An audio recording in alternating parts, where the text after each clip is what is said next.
Sunday morning, man, she woke up fighting mad, bitching and moaning on and on about the time I had. And by Tuesday, you could say that girl was good as gone. And then when Thursday came around, I was all alone. So I went for a drive to clear my mind. Ended up at a shell on I-65. Then I won $100 on a scratch-off ticket, bought 2 12-packs and a tank of gas with it. She swore they were a waste of time, all, but she was wrong. I was calling number 5 on the radio station, won a 4-day, 3-night beach vacation. Deep sea senorita fishing down in Panama. And I ain't gotta see my ex-future mother-in-law anymore. Oh Lord, when it rains it pours.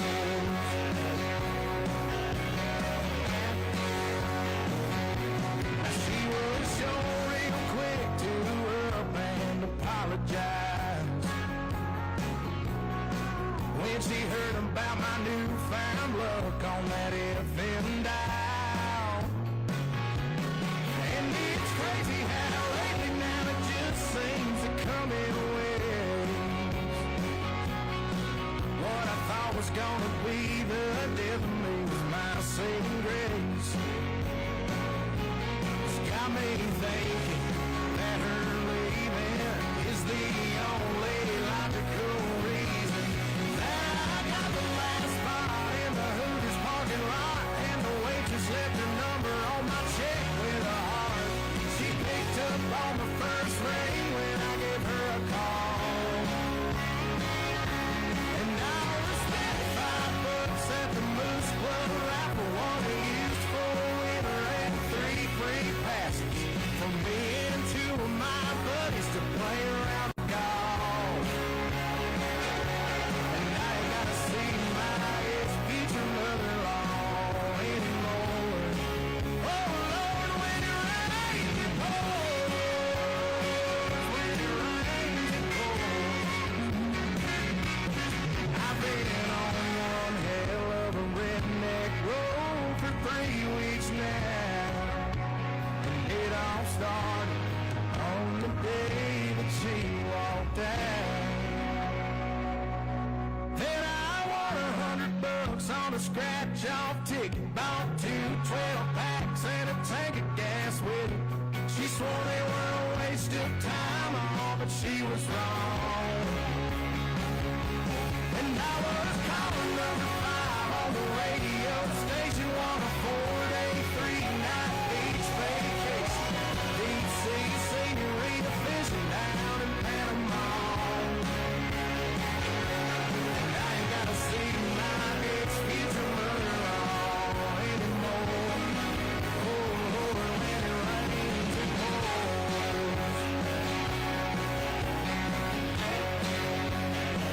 When it rains it pours.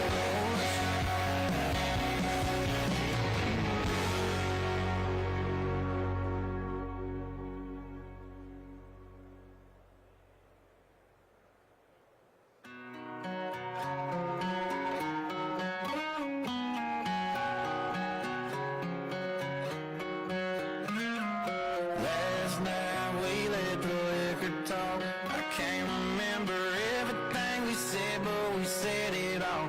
You told me that you wish I was somebody you never met. But baby, baby, something's telling me this ain't over yet.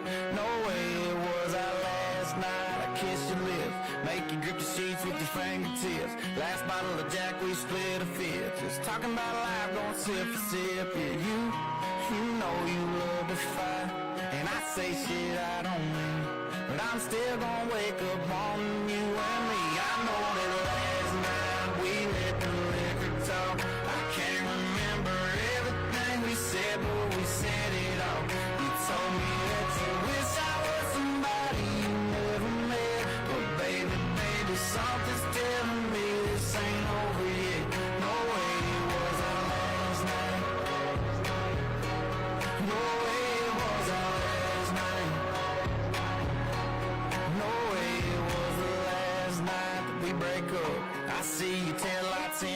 dust. You call your mama, I call your bluff. In the middle of the night, pull her right back up. Yeah, my friends say let her go. Your friends say what the hell, I wouldn't trade your kind of love for nothing else. Oh baby, last night we let the liquor talk. I can't remember everything we said, but we said it all. You told me that you wish I was somebody you never met. But baby, something's telling me this ain't over yet. No way it was our last night. We said we had enough. I can't remember everything we said, but we said too much. I know you packed your shit and slammed the door right before you left. But baby, something's telling me this ain't over yet. No way it was our last night. No way it was our last night. I know you said this time you really weren't coming back again. But baby, something's telling me this ain't over yet. No way it was our last night. No way it was our last night.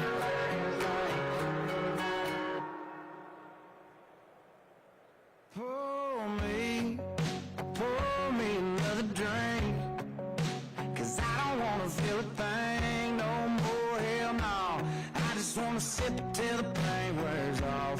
Pour me another round. Line 'em up and knock 'em down. Two more, let's go. 'Cause I ain't never heard like this before. Don't wanna think about her or wear a ring without her. Don't wanna hit the karaoke bar, can't sing without her. So make them drinks strong, 'cause brother, she's gone. And if I'm ever gonna move on, I'ma need some whiskey glasses. 'Cause I don't wanna see the truth. She's probably making out on the couch right now with someone new. Yeah, I'ma need some whiskey glasses if I'm gonna make it through. If I'ma be single, I'ma need a double shot of that heartbreak blues. And see the world through whiskey glasses. See the world through whiskey glasses. Last call, I swear this'll be my last call. I ain't drunk, darling, no more at 3 a.m. Mr. Bartender hitting me again. Don't wanna think about her or wear a ring without her.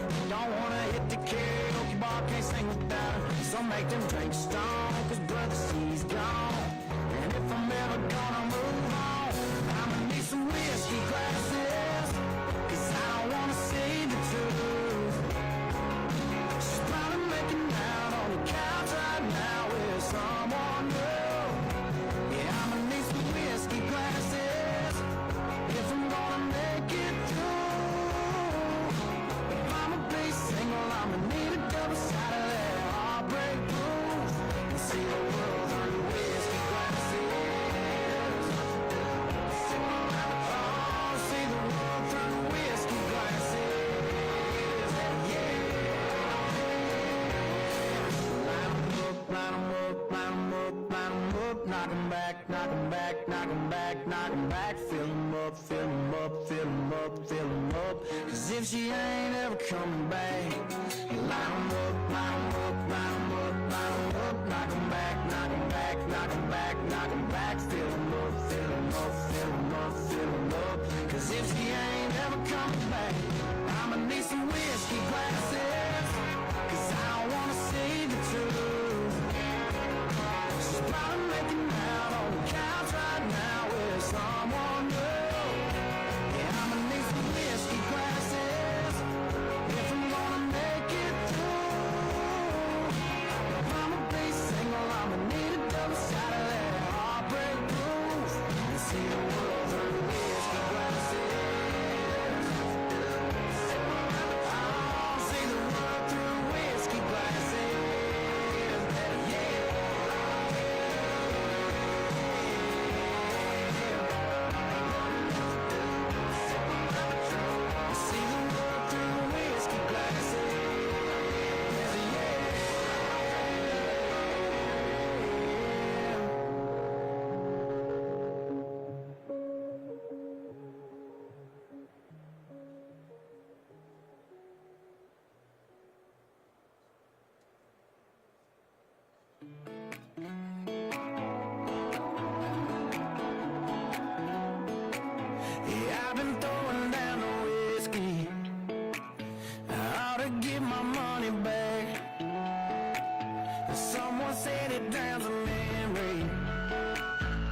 used to. Yeah, I've been pulling 92 hard to feel like nothing's gonna cut it. That's the hard truth. Yeah, I need something you prove. Oh, I need something you prove. Put 'em up to the shuttle, man, yeah. You never ain't out of brand, yeah. Don't matter what time, what town, I can't get you gone. Son of a boy, yeah, upside down. Just looking for something that does it. I give 'em all my money, ain't nobody selling nothing you prove. Something stronger than I'm used to. Yeah, I've been pulling 92 hard to feel like nothing's gonna cut it. That's the hard truth. Yeah, I need something you prove. Oh, I need something you prove.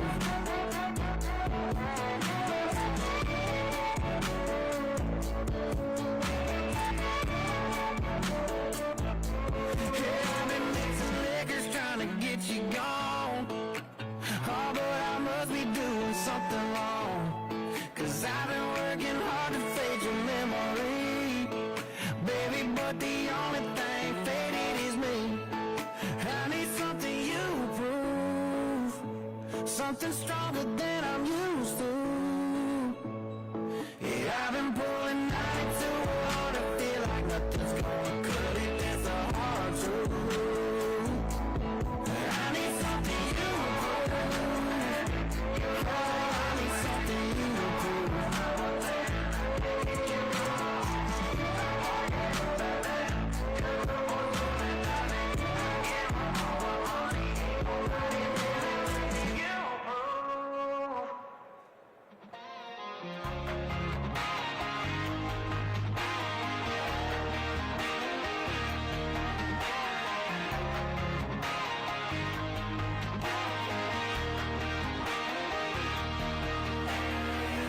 Mixtapes got a little Hank, little Drake, a little something bumping, thumping on the wheel, right?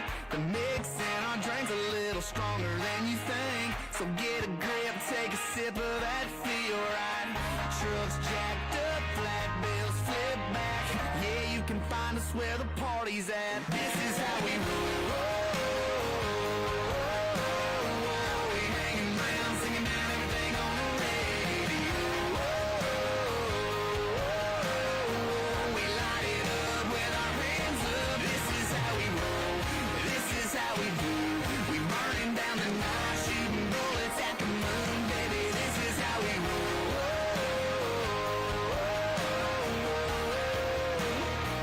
Yeah, baby, this is how we roll. We rolling into town with nothing else to do. We take another lap around. Yeah, holla at your boy if you need a ride. If you roll with me, yeah, you know we rolling high. Up on them 37 needles, windows tinted, hard to see though. How fresh my baby is in a shotgun seat though. Them kisses are for me though, automatic like a free throw. This life I live, it might not be for you, but it's for me though. This is how we roll. We hanging around, singing down everything on the radio. We light it up with our hands up. This is how we roll. This is how we do. When the world turns ugly, I just turn and look at you, baby. This is how we roll.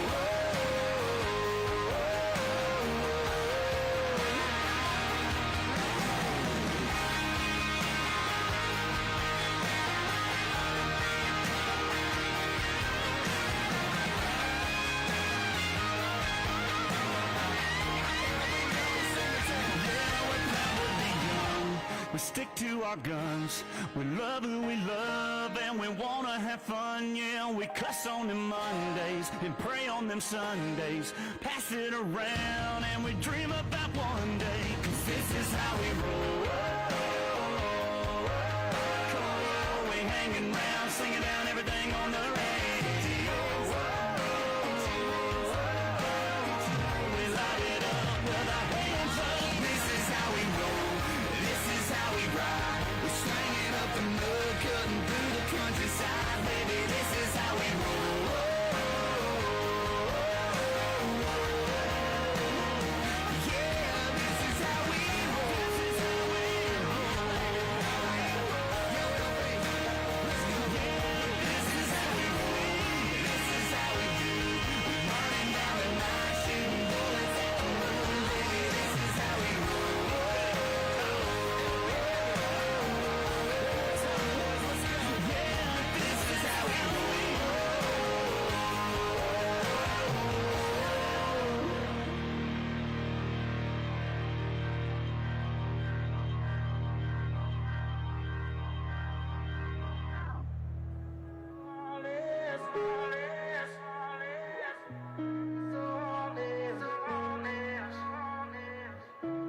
say you're going out late. I count down till you call me. It's just one of those things that you do when you're lonely, and you're all about the chase, but you won't ever let me catch you. And I wish I was the same, but I know I'm gonna let you in again. And when I do, it's gonna hurt like hell, and you don't mean to. That's what I tell myself. But why you gotta be so heartless? I know you think it's harmless. You're tearing me apart, and girl, the hardest part is you're so high on attention, taking my chances.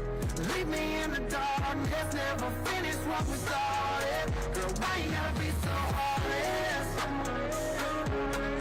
Why you gotta be so heartless?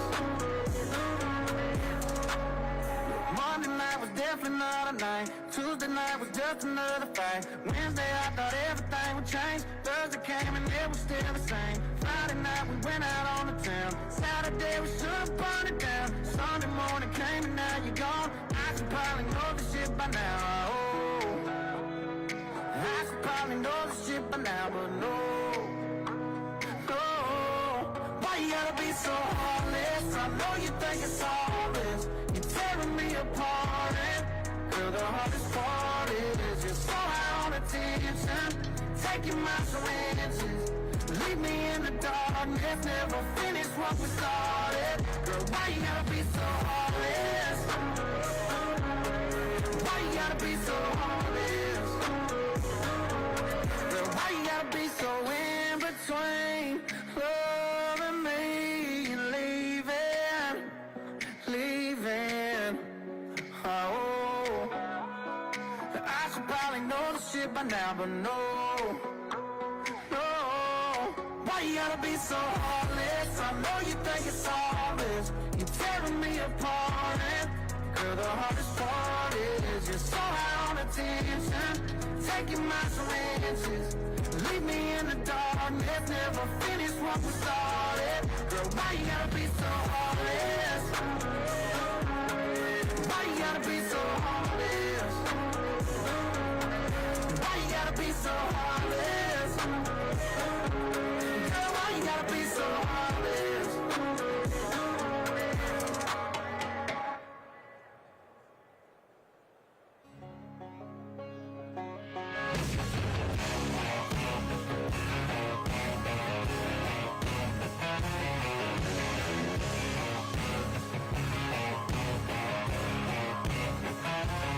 I've had a large amount pass, bus, smile, and a couple beautiful girls tell me goodbye. Trucks break down, dogs run off, politicians lie, been fired by the boss. It takes one hand to count the things I can count on.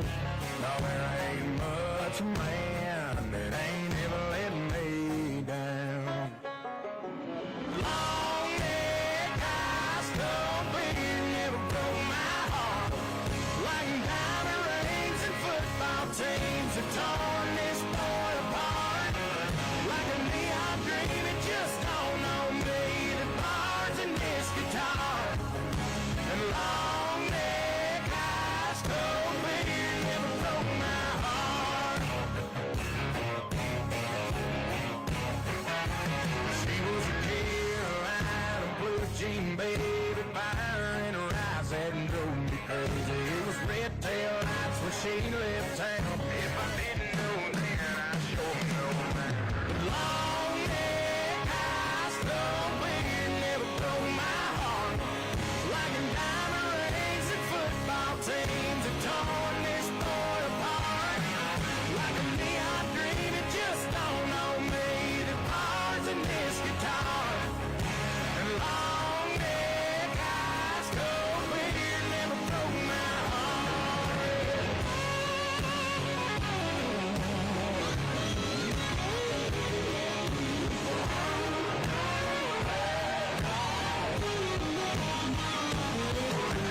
One hand to count the things I can count on, but I got one hand that's gripping down on the cold one. 'Cause long neck, high stumping, never broke my heart. Like diamond rings and football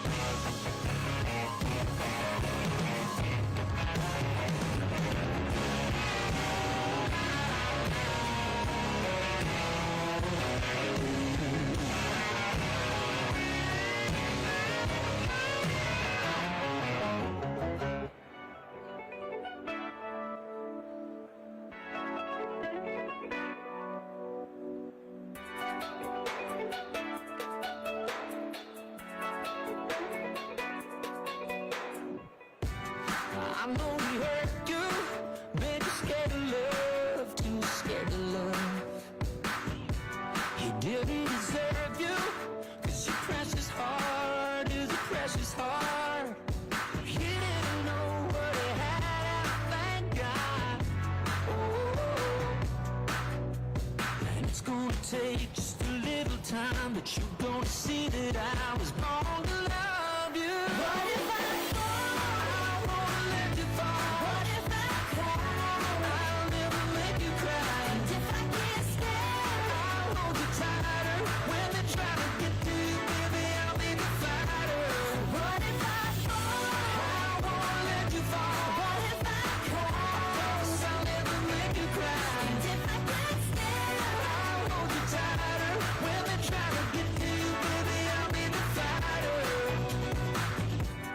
Look in the mirror, you're beautiful, so beautiful.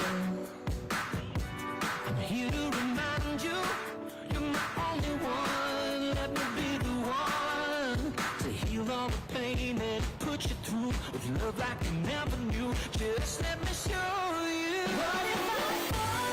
I won't let you fall. What if I cry? I'll never make you cry. And if I get scared, I'll hold you tighter. When they try to get to you, baby, I'll be the fighter. What if I fall? I won't let you fall. What if I cry? Cause I'll never make you cry. And if I get scared, I'll hold you tighter. When they try to get to you, baby, I'll be the fighter. I wanna be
They say in heaven, love comes first. We'll make heaven our place on earth. Ooh, heaven is a place on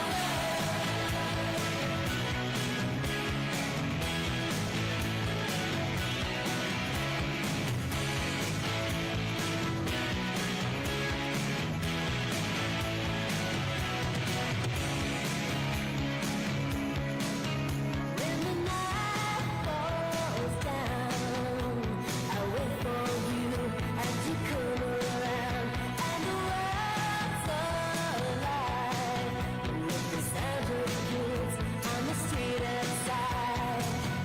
When you walk into the room, you pull me close, I will start to move, and we're spinning with the stars above, and you lift me up in the web of love. Baby, do you know that's right? Ooh, heaven is a place on earth. They say in heaven, love comes first. We'll make heaven a place on earth. Ooh, heaven is a place on earth. When I feel alone, I reach for you and you bring me home. When I'm lost at sea, I hear your voice and it carries me. In this world we're just beginning to understand the miracle of living. Maybe I was afraid before, I'm not afraid anymore. Baby, do you know that's right? Ooh, heaven is a place on earth. They say in heaven, love comes first. We'll make heaven a place on earth. Ooh, heaven is a place on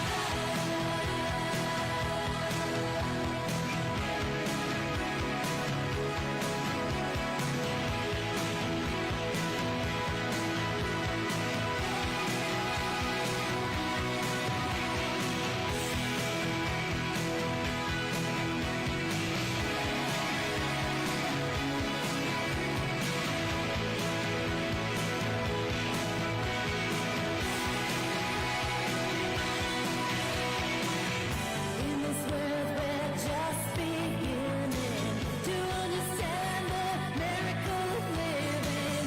Maybe I was afraid before, I'm not afraid anymore.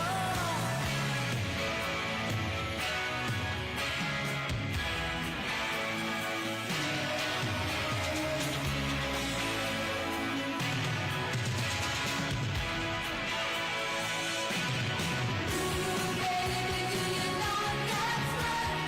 Ooh, heaven is a place on earth. They say in heaven, love comes first. You make heaven a place on earth. Ooh, heaven is a place on earth. Ooh, heaven is a place on earth. Ooh, heaven is a place on earth.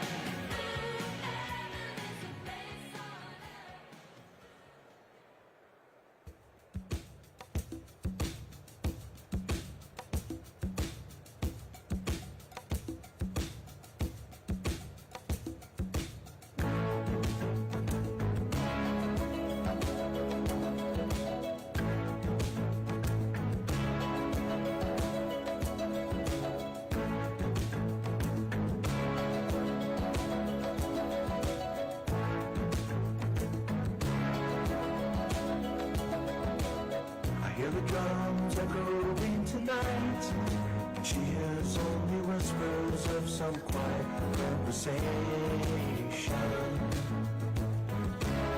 She's coming in 12:30 flight. The moonlit wings reflect the stars that guide me towards salvation. I stopped an old man along the way, hoping to find some old forgotten words or ancient melodies. He turned to me as if to say, "Hurry, boy, it's waiting there for you."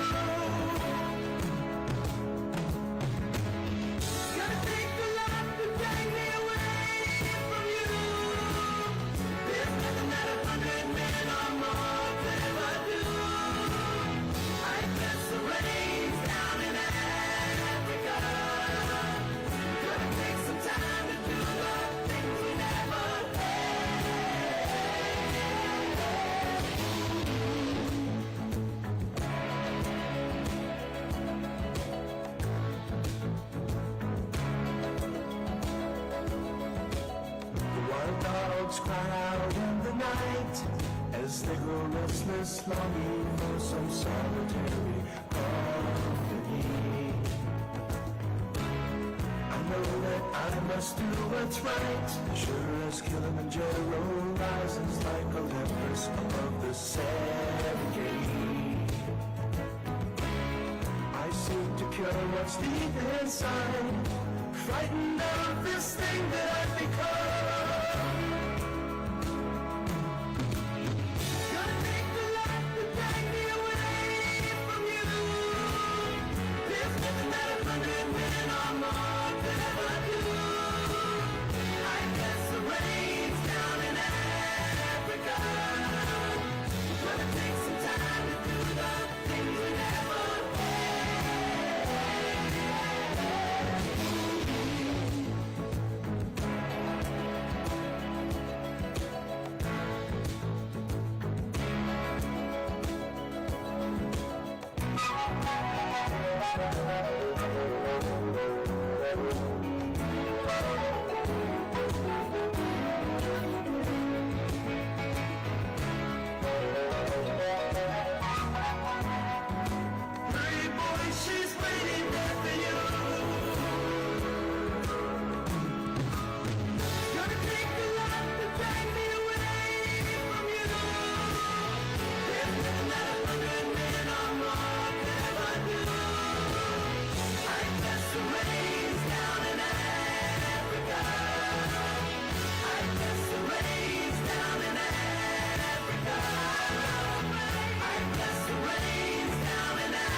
you do.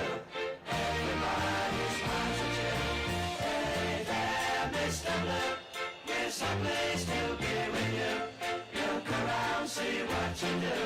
Everybody smiles at you.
let's take our time tonight, girl.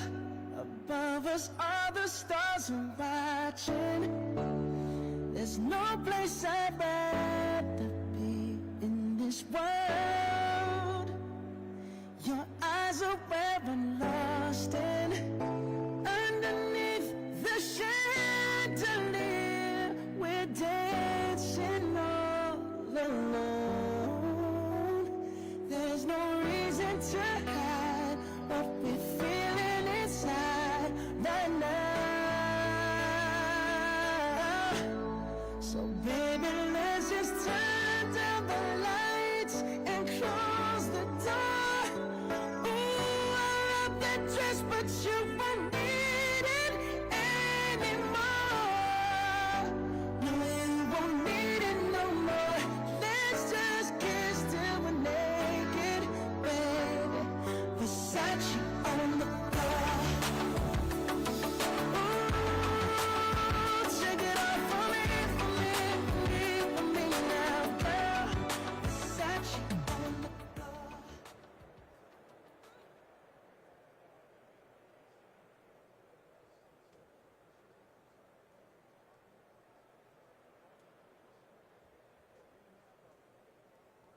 Ladies and gentlemen, please take your seats as the program will begin momentarily.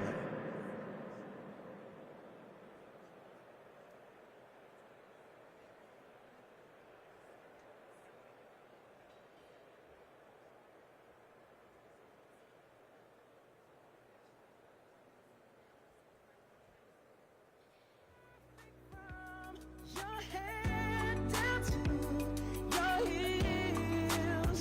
Don't be confused by my smile, 'cause I ain't never been more for real, for real. So just turn down the lights and close the door. Ooh, I love that dress, but you won't need it anymore. No, you won't need it no more. Let's just kiss till we're naked, baby. Versace on the floor. Ooh, check it out for me, for me, for me, for me now, girl. Versace on the floor. Ooh, check it out for me, for me, for me, for me now, girl. Yes.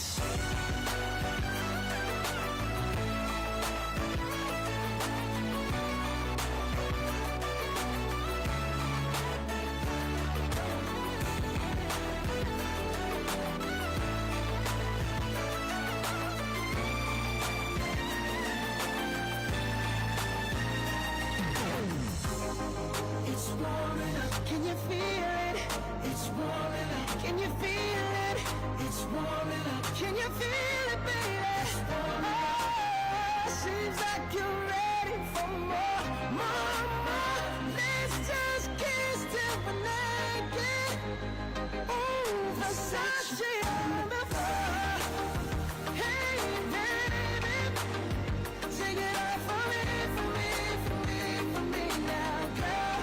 Versace on the floor. Oh, take it off for me, for me, for me, for me now, girl. Versace on the floor. Floor, floor.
said, come on, it's that how you rush, how you feel. I said, more than ever, things round and change. I said, to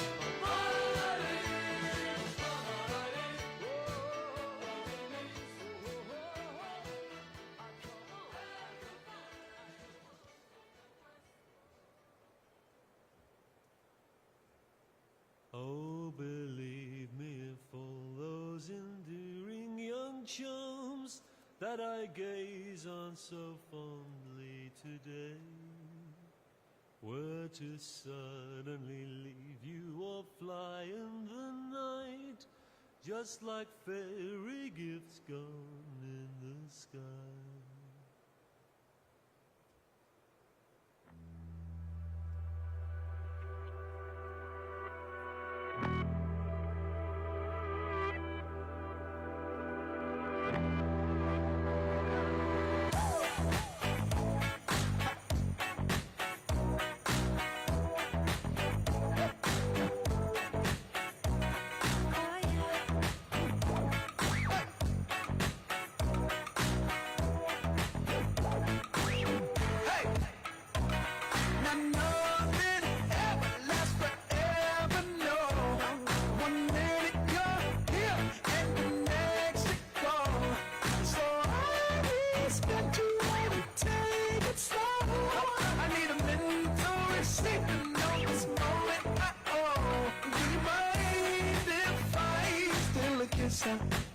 A little souvenir. Can I steal it from you? To memorize the way you shock me, the way you move it here. Just wanna feel it from you. Hey, Don't be afraid to catch feels. Leg dropped up and chase thrills. I know you ain't afraid to pop pills.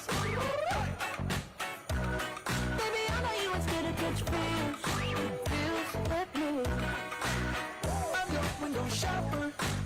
Sucker for your novel. I'm wearing your goggles. Virtual reality. It ain't what it cost you. It might be $1. As long as it shocks you. Memory, electricity. Mind if I steal a kiss? A little souvenir. Can I steal it from you? To memorize the way you shock me. The way you move it here. Just wanna feel it from you. Hey, Don't be afraid to catch feels. Leg dropped up and chase thrills. I know you ain't afraid to pop pills. Baby, I know you ain't scared to catch feels. Feels with me.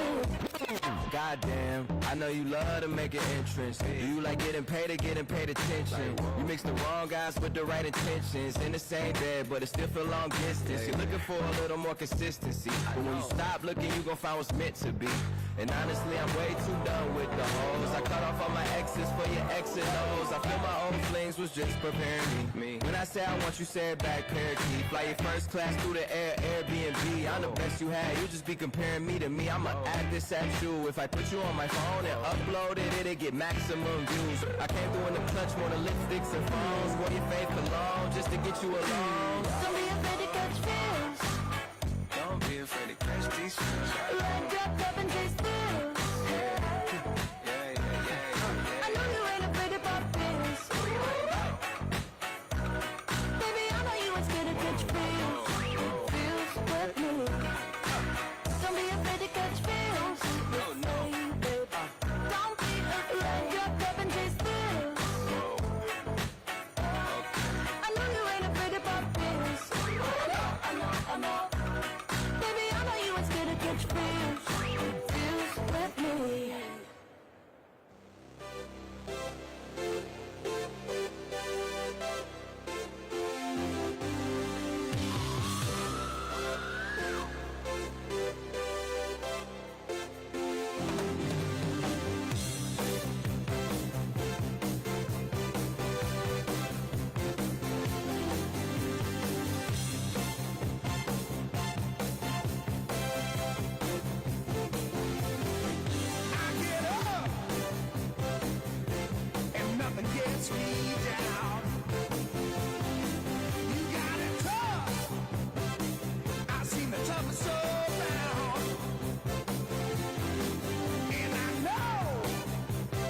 road.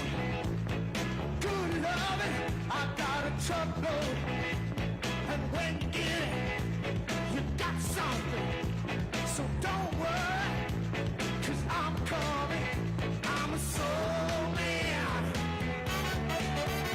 I'm a soul man. I'm a soul man. I'm a soul man.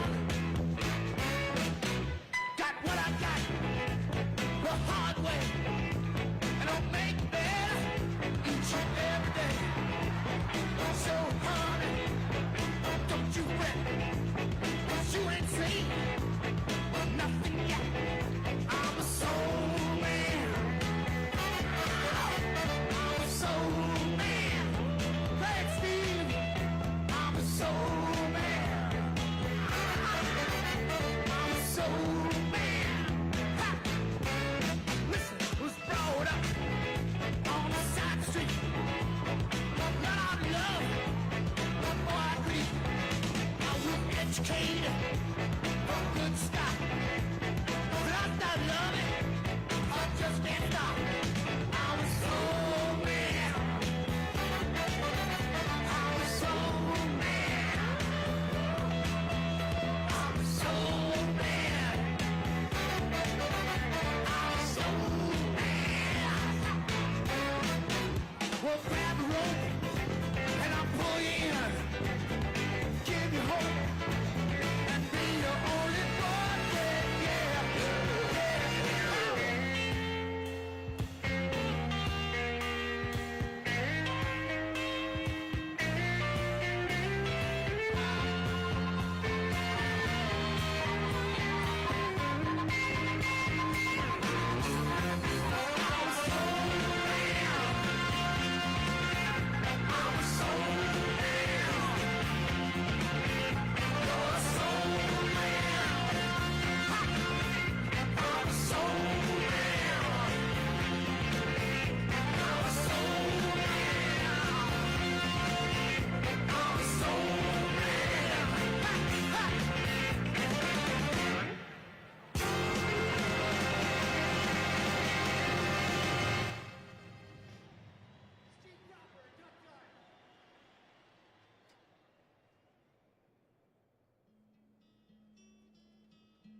Ladies and gentlemen, please welcome to the stage the Memphis Safe Task Force.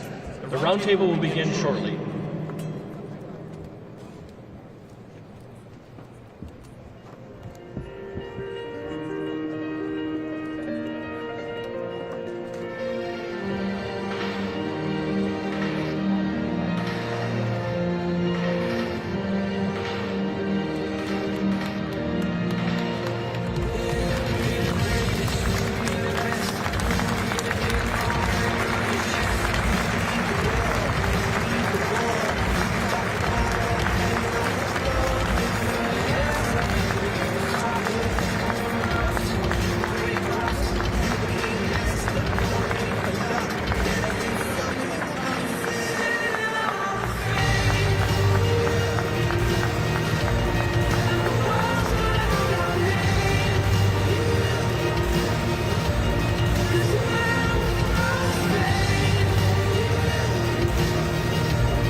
Ladies and gentlemen, the 45th and 47th President of the United States, Donald J. Trump.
nice place with the best sound system. I don't know.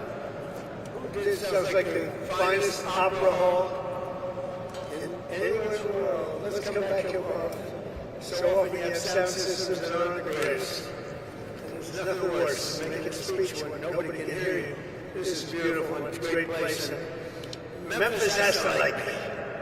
Because I have a lot of friends here and they were not happy a year ago, 2 years ago, 4 years ago, and now they said, we can't believe what's happening in terms of crime, in terms of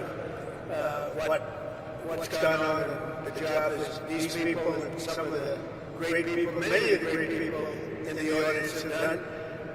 And that's why I'm here today. In fact, we were going to cancel because we have a couple of events going on, as you probably noticed. So they said, oh, we'll cancel Memphis. I said, we're not canceling Memphis for anything. We're not canceling.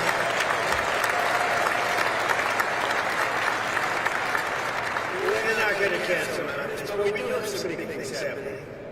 And they're very positive, I have to say. So before getting to our important discussion this morning, let me provide a brief update on Operation Epic Fury, which is a very good name, as it turns out. That was the name. They showed me 20 names, sir. What name would you like? I didn't like any of them. And then I get toward the end, I said, you got to be kidding. What? Operation Epic Fury. I love that name.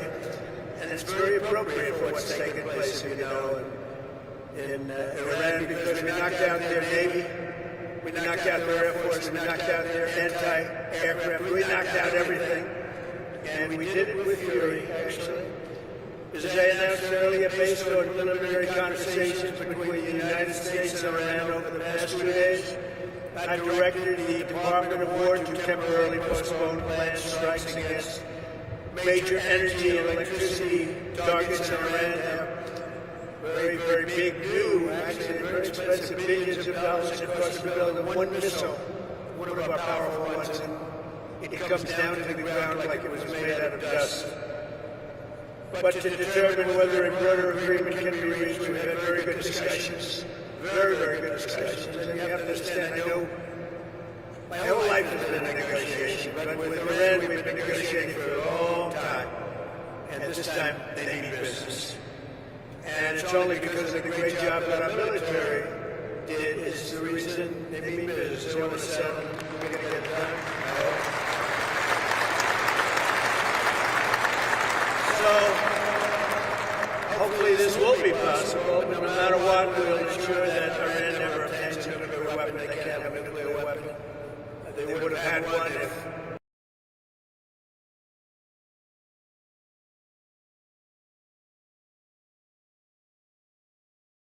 Arthur, we would have nuclear weapons up there when, would you say, 2 years ago, 3 years ago, or 4 years ago, we would have been in a position that nobody wants to be in. We won't allow ourselves to be in that position.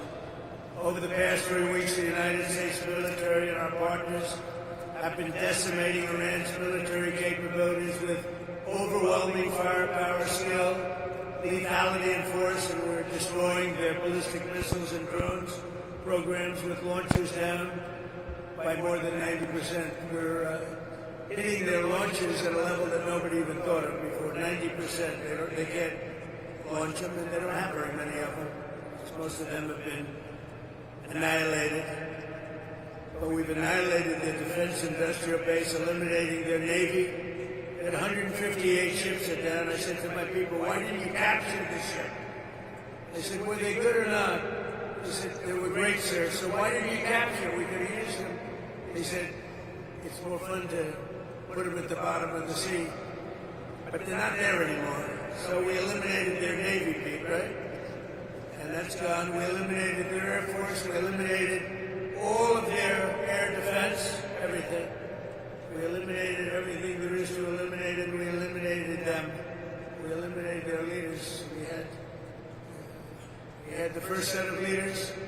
They're gone. Then they met, 88 people met. And it's sad. It's sad they couldn't have made a deal. We could have made a deal with them a long time ago. Then the second set, 88 people met to pick a new leader.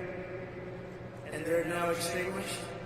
And then they're meeting again, but now nobody wants to be the leader. It's one of the few political jobs that nobody wants anywhere in the world. Nobody wants it. It's a very dangerous job. My job is dangerous too, but their job is worse. In other words, we're systematically dismantling the regime's ability to threaten America. They're not threatening us anymore. As Commander-in-Chief, it's my sacred responsibility to protect our country from all threats. For decades, Iran refused every opportunity to renounce its nuclear ambitions, and in recent months, its own negotiators bragged to our representatives about having enough material to make nuclear weapons. And that is supposed to deter me, but it didn't deter. It made me more anxious, and it just made it much more important. This mission that we're all on together is much more important, and we did it quicker. Iran's missile capabilities were also growing so fast that it would soon have become virtually impossible to stop them. Once they have a missile, once they have what they were building was incredible. You got a little glimpse of it by the fact that when they came out, they started shooting over their neighbors. Their neighbors weren't fighting with them. We were getting along okay with their neighbors. And I was surprised. Everybody was surprised. And it actually worked in reverse because their neighbors then turned against them. Now Iran has one more opportunity to end its threats to America and her allies, and we hope they take it. Either way, America and the entire world will soon be much safer and will be a much more secure planet. In addition to all of this, we're working on so many different things. You know, our economy was fantastic. We had a Dow at 50,000. They say it couldn't happen in 4 years. It wouldn't happen during my term. But if I got anywhere close, it would be a great success. Well, in my first year, we hit 50,000. And with the S&P, they said, even more difficult. They said it would be impossible to hit 7,000 on the S&P. And we hit that in our first term. And then, unfortunately, I called Pete, I called General Kane, I called a lot of our great people. We have great people. And I said, let's talk. We got a problem in the Middle East. We have a country known as Iran for 47 years has been just a purveyor of terror. And they're very close to having a nuclear weapon. We can keep going and get that 50,000 up to 55 and 60. There's no end. Or we can take a stop and make a little journey into the Middle East and eliminate a big problem. And Pete, I think you were the first one to speak up. And you said, let's do it, because you can't let them have a nuclear weapon.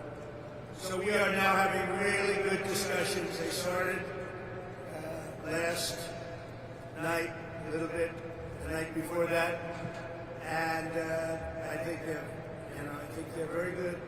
They want peace. They've agreed they will not have a nuclear weapon, et cetera, et cetera. But we'll see. You have to get it done. But I would say there's a very good chance. And it began when I said that we were planning tomorrow on shooting down some of their power plants, and we're going to hold that up. Hopefully we won't have to do it, and hopefully we can make a deal that's good for all of us, including the Middle Eastern allies that have been very good to us, including Israel, that's been a great partner in this fight. They've really been a good partner in the fight. They've fought hard. But we'll see what happens. I think there's a very good chance we're going to end up in a deal. And so we're giving it 5 days, and then we're going to see where that takes us. And I would say at the end of this period, I think it could very well end up being a very good deal for everybody. As good as if we went all the way and just literally annihilated the places. Which, if we don't have to do that, that would be a good thing, not a bad thing. In addition, after the appalling lines and massive disruptions at major airports nationwide last weekend, I am again demanding that Democrats in Congress immediately end their disgraceful shutdown of the Department of Homeland Security and restore the full funding for airport security and the TSA. They are holding it up because they want to take care of illegal immigrants coming into our country. They want to take care of criminals that are in sanctuary cities. They want to take care of transgender for everybody, literally the mutilization of our children, men in women's sports. But what they don't want to do is give us anything to do with citizenship for voting or voter ID. Can you imagine? We're the only country that doesn't do voter ID. Every country does voter ID. You know, brought to my attention today that we're the only country that does mail-in voting. Mail-in voting means mail-in cheating. I call it mail-in cheating. And we got to do something about it all. And it's part of Homeland Security. And I'm suggesting strongly to the Republican Party, don't make any deal on anything. The most important thing we can have is what's called the Save America Act. Don't make any deal on anything unless you include voter ID, and you have to be a citizen to vote. You have to show citizenship to vote. Very easy to do. It's very insulting when they say people can't do it because they don't know how to do it. Anybody that can't do it, I think it's a very insulting thing to say.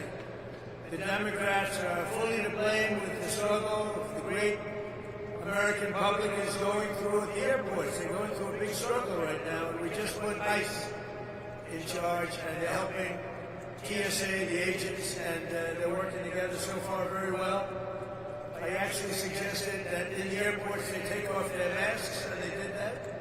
In the airports, I'm a big believer in the mask because we have, Biden allowed hundreds of thousands of killers into our country. We're rapidly getting them out, by the way. But they would go after these people if they knew exactly who they were. But in the airports, it's different. I didn't love the look in the airport as you get off the plane. So I made a request and they agreed to it. So they're not going to be doing that. We will also bring out, if we don't have enough, we will bring out the National Guard, and, where we need it, to help out at the airports. But we're not going to let this happen.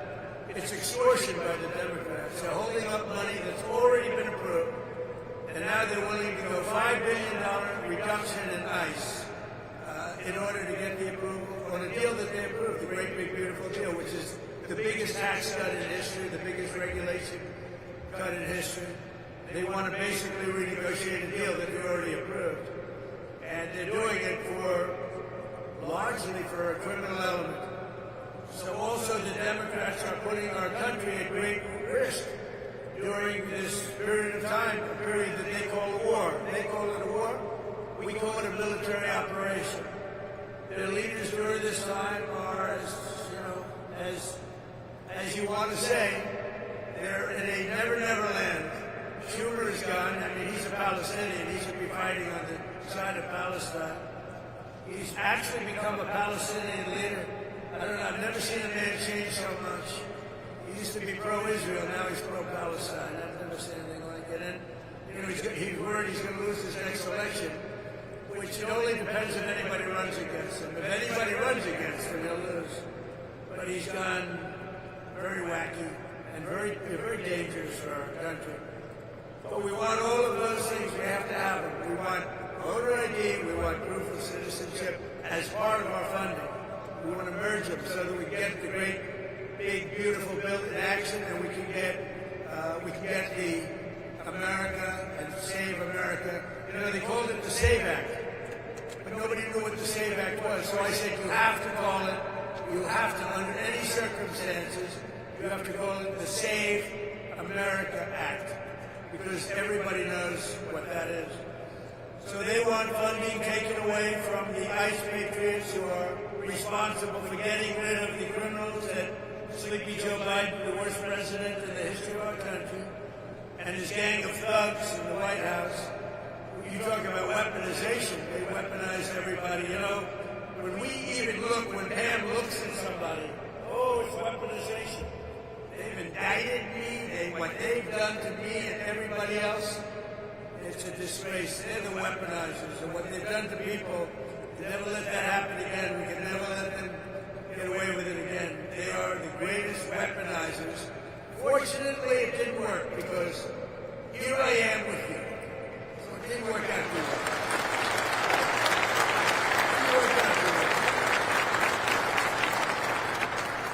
But they want to have people come into a country. So many of these people are murderers. They're drug dealers. They're the worst criminals anywhere in the world. They want them in our country. They don't want them to come out. They make it almost impossible, but we get them out anyway. They should have never been allowed to enter our sacred ground. These people should have never, they came from all over the world. They came from all over. They came from the Congo in Africa. They came from all over South America, Asia, everywhere.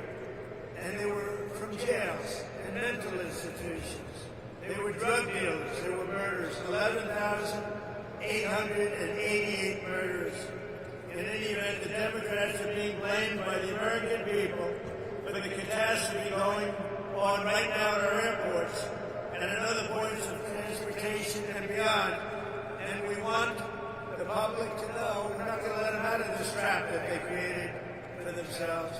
And I'm suggesting very strongly that the Republicans, in going for the Save America Act, that you weld it into exactly this, because voter ID is part of Homeland Security. Think of it.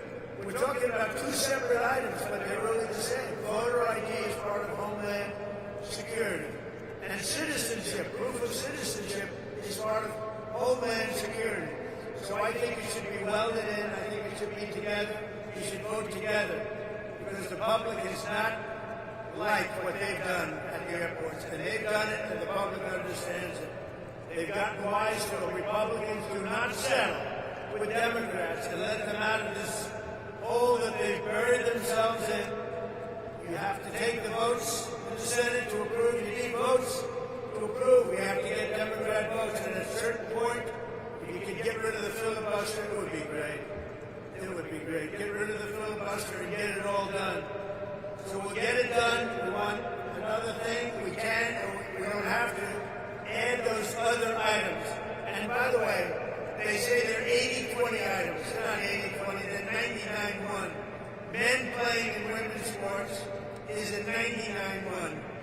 You look at transgender utilization of our children, that's a 99-1. And we have that in the bill too. So they won't sign it and let the people reject them. And what we have to do is we have to win the midterms. This is the most important election.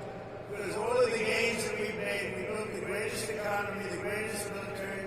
I built the military in my first term, and we built the greatest military in the world. We're showing it now with Venezuela, with Iran. Everybody knows we have the greatest, most powerful military in the world. And we're in a position that we haven't seen. We're respected. You know, our country now is respected all over the world. A year and a half ago, we were a laughing stock.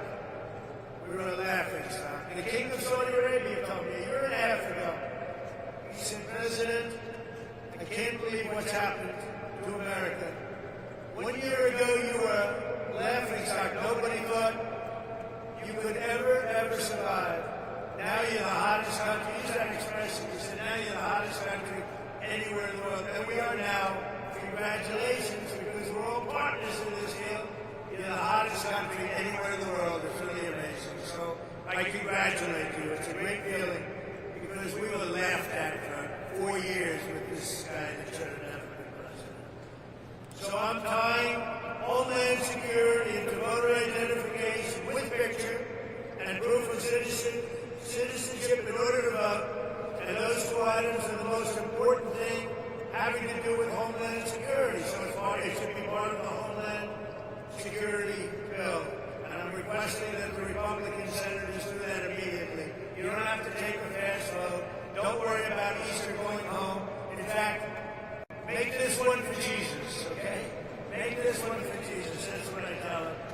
It would be a damn good thing.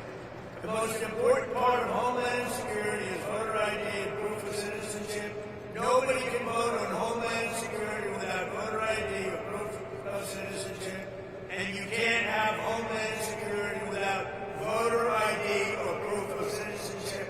So we're tying them together. So now, if you don't mind, let's get to the reason why I'm in Memphis and why you're doing so well. Because Fred Smith, everybody know Fred Smith? He was a friend of mine. And he created from a sort of failed report at like Harvard or when he did a business report, a concept he had, that was his thesis, a concept he had to build a company, and it was FedEx. So he gave this thing where he takes packages and delivers them, who the heck knows what he put down.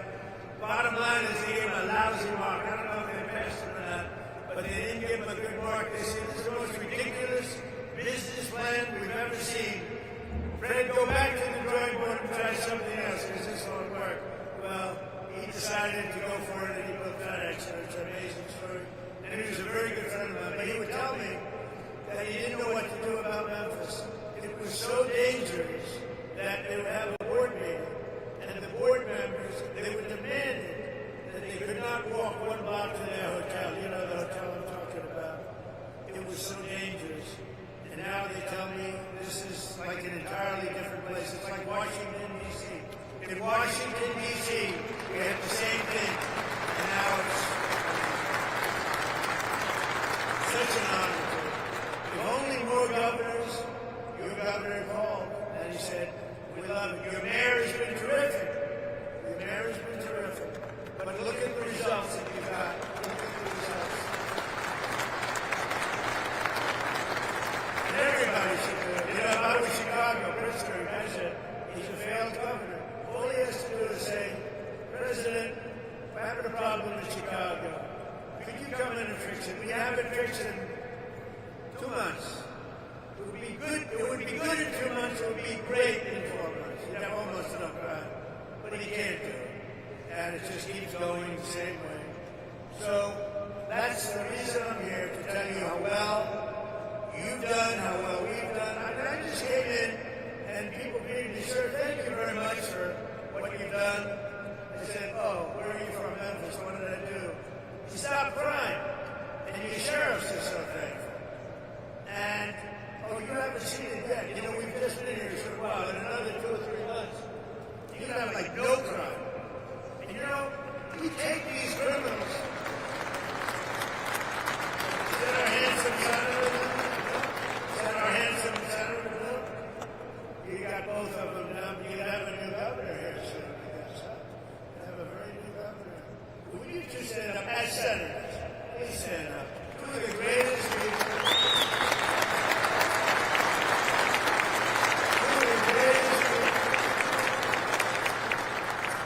They never let me down, you know? Some let me down. They never let me down. Thank you. Last September, my administration launched the initiative model on D.C. Safe Task Force in our nation's capital. One of the most amazing things, I mean, I hate to say it, now I can say it, but our nation's capital was one of the most dangerous places on earth. People were being killed. They go in from Iowa, they go from Indiana to see the Washington Monument, and their parents would get a phone call they'd been killed, and it was happening a lot. It was really bad. And like this, actually, yours was at a level higher, to be honest with you. It was really bad. But it was happening a lot, and now you walk down Washington, it's like everybody that sees me in Washington, we've been doing that another couple of months longer, everybody sees me in Washington and say, thank you, sir. Thank you. And I immediately know what. You know, they can thank me for a lot of things. They said they thank me for the economy. I know immediately. We have people working in the White House, young women. They walk, I would say normally beautiful young women. Ever since I got elected, I don't like to say that, because usually when you say a beautiful woman, isn't she beautiful? That's the end of your political career. So I never say that. But young women coming up to me and they're saying, sir, thank you so much. I know immediately what they're talking about. I say, how big a difference is it? They say, we walk to work. We were afraid to walk into an Uber. We were afraid to walk into a car. The car would be, it didn't matter. The car was being robbed when we were in the car. And it was much more than being robbed. Being robbed was the least of it. And we took out over 3,000 people. And you know, there's an expression that 90% of the crime is caused by 2% of the population. And when you hear that, you realize why we can do such a good job. We moved 3,000 people out, permanently out of Hawaii. These were career criminals. Many of them came in through the Biden open border disaster. They came in, they weren't there, they came in, they said, we want to live in Washington, where they'll take good care of us, give us plenty of welfare. And we got them all out. We moved them back to their countries. Sometimes we put them in prison because they were so dangerous. We had one person killed 4 people in a short period of time. Many of the people, 11,888, 50% of them in our country, they came from jails. Other countries opened their jails and let them into our country because Biden and great border czar, the border czar who never once went to the border, never once called Border Patrol. But his great border, perhaps you heard her, Kamala. Has anyone heard of Kamala? She was the border czar. It was like having nothing as a border czar. And they poured into our country, and they made our country very, very unsafe. And the job that ICE and Border Patrol have done, they don't get the appreciation they deserve. They are great American patriots. They're incredible people.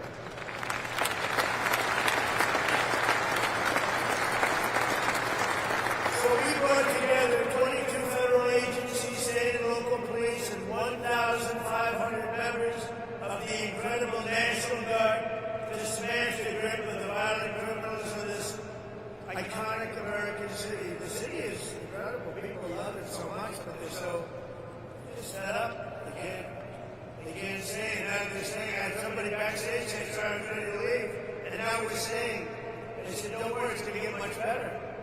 It just takes a little more time. Like our DC efforts, the Memphis Task Force has been led by our Director of U.S. Marshal Services, Gaddy Peralta, who's incredible. Who's Gaddy? Gaddy, you are unbelievable.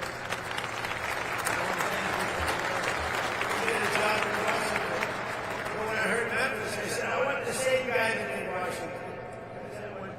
You're going to tell us when you get up which is more difficult, all right? But members known all over the world as the home of Graceland. You know I'm going to see Graceland after this? I think, is that right? I love Elvis. I never met Elvis. Everyone said, I met them all. I met Sinatra. I knew all of them. I never met Elvis. Sometimes I feel I should tell the little fibs that I knew well. I love Elvis, but I never met him. But I'm going to go see Graceland after this, I think. I'm sure it's not going to be a very long stay, but I want to see that. But for years prior to our involvement, Memphis had become known for something else, being the murder capital of the USA, and not a good time. It was averaging far more than one murder per day, with a crime rate higher than Colombia, Mexico City, or Baghdad. In the year, I shouldn't be saying this, but here's the good news, it's been fixed. All right? I hate to say this because it's so negative. In the year before I took office, Memphis saw more than 12,500 violent assaults, 429 rapes, and 7,600 burglaries and armed robberies. I mean, it was and getting worse. This catastrophe was a result of years of local politicians, judges, and prosecutors who sided with violent criminals over law-abiding citizens. Basically, liberals, or now they like to go with the word progressives. You don't hear liberal. They're liberal. I don't like progressive because it's a beautiful word. You know, they use progressive because that's the only thing they're good at, politics, I guess. You know, they're bad at policy because all these policies are bad. But they're great at politics, and they do stick together. They stick together, they're good at politics, but they're bad at policy because they can't sell open borders. They can't sell transgender for everyone. They can't sell men and women's work. So they can be the greatest politicians in the world, and that's why I'm here instead of them, I guess. But just as we have in D.C. here in Memphis, we've achieved one of the largest, fastest declines in violent crime ever recorded. So that's something, right? Ever recorded. In fact, you're half a percentage point away from the record, so we'll catch them in the next month or two, all right? I think that's going to happen. But that includes a 60% drop in robbers, a 74% drop in carjacking, and motor vehicle thefts. We have always achieved numbers that are good. These numbers are right on line to be among the best that we've done, and wherever we do this, we have very similar results. We were in New Orleans, where the governor called us, says, you know, we went to New Orleans, they just had Mardi Gras. They said, it's the first, it sounds terrible, but it's the first Mardi Gras we've ever had where there was no murder. Can you imagine? That doesn't sound too good, but, you know, we're talking about the facts. And they said we had the lowest crime that we've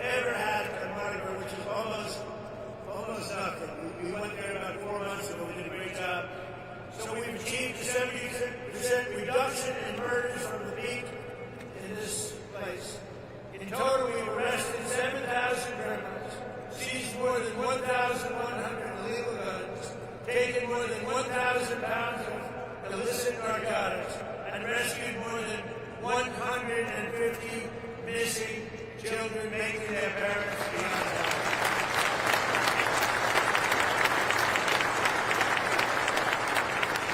So I'd like you to please join me in thanking every single law enforcement hero here today. We have a small number compared to what's doing the job, who helped make Memphis safe again. Memphis, just so you know, with all of the things we said, you have now developed a reputation as a city that's coming back stronger than any city in the country because of what's happened with crime and because your political leaders had the courage to do what they did. So I'd like you to also say a special welcome and hello to the Tennessee National Guard, the Memphis Police Department, ICE, CBP, the ATF, EEA, Homeland Security Investigations, the U.S. Marshals, the Tennessee Highway Patrol, and all of law enforcement. Everybody got together and they said, we're going to make Memphis great again. And they really did. It's so good. But, you know, I talked about how good it is. We're at 75%. Some people say 80, 81%. That still leaves 20%. You're going to be down in another 2 months, 3 months, I think, Daddy. We're going to be down to almost no. You're going to be an almost crime-free city. You're going to be so proud of it. People are going to say they're going to actually come back because you have everything going. But you have that one horrible cloud over your head. And essentially, people know what's happening. But essentially, in another 2 months, you're not going to have anything. You're going to have a crime-free, a virtually crime-free city. So today, I'm pleased to announce that the Secretary of War used to be the Secretary of Defense, who made a minor change. We like the sound of it better. That the Secretary of War just signed a directive to ensure that all National Guard members serving in this task force, as well as in D.C., New Orleans, and our border security missions, will receive the same benefits as active duty troops because you deserve it. That's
Head of the Tennessee Highway Patrol, Colonel Matt Perry.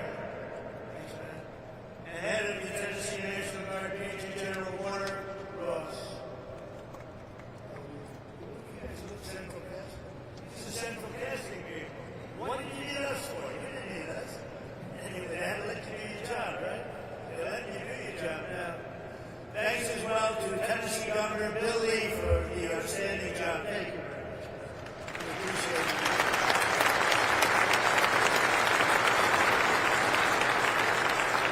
Bill called me up. He said, we need a little help in Memphis, sir. We can get over here, please.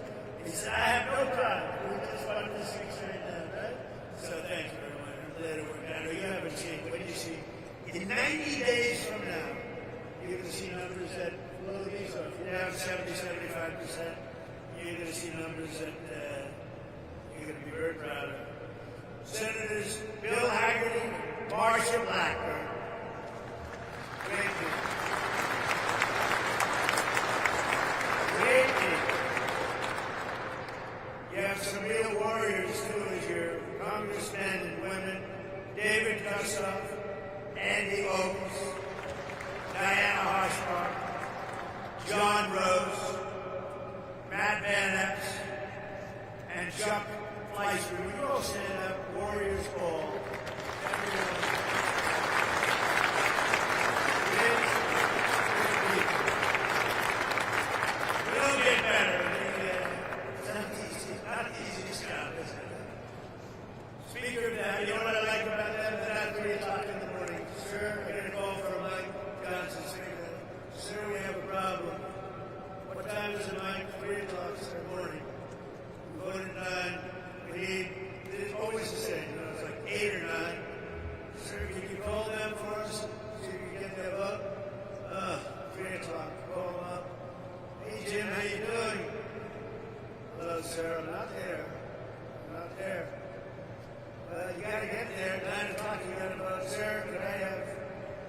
breakfast so we could discuss this bill, like a perfect bill, voter IDs. Bill didn't have to be too great to do it. So could we have maybe a little breakfast in the White House? So, because I could get there, but I'm just not there. Coming home from breakfast, I got a lot of them too. I had about 9 of them. But these are the people we love. These are the people we love. So I want to thank you all. Speaker of the Tennessee House of Representatives, and I hear this guy, I hear his name, Cameron Sexton. Where is he? I haven't heard of Sexton. And you're working on a very specific bill right now. I know all about you. That's great. Let me know when it's finished. You got to send me a copy, okay? That's great. Thank you, Cameron. You're doing a great job. Shelby County Sheriff Floyd Bonner. The National President of the Fraternal Order of Police. Oh, that's a big one. He gave me his endorsement. Patrick goes, where's Patrick? He gave me his endorsement. He said, well, what's your endorsement? How many members? He said, so we have 490,000 members. I said, that's a good endorsement. Patrick, do you think anybody outside of within law enforcement, did anybody vote for Kamala that you know? Don't say you're going to hit yourself in the But thank you, Pat. That's great. We had an unbelievable. I do believe we got 98, 99% with law enforcement. And why not? President of the National Sheriff's Association, Chris West. Chris, thank you very much. Thank you, Chris. Stand up, Chris. Why are you so far back there? You deserve to be in the front row. National President of the Federal Law Enforcement Officers Association, Matt Silverman.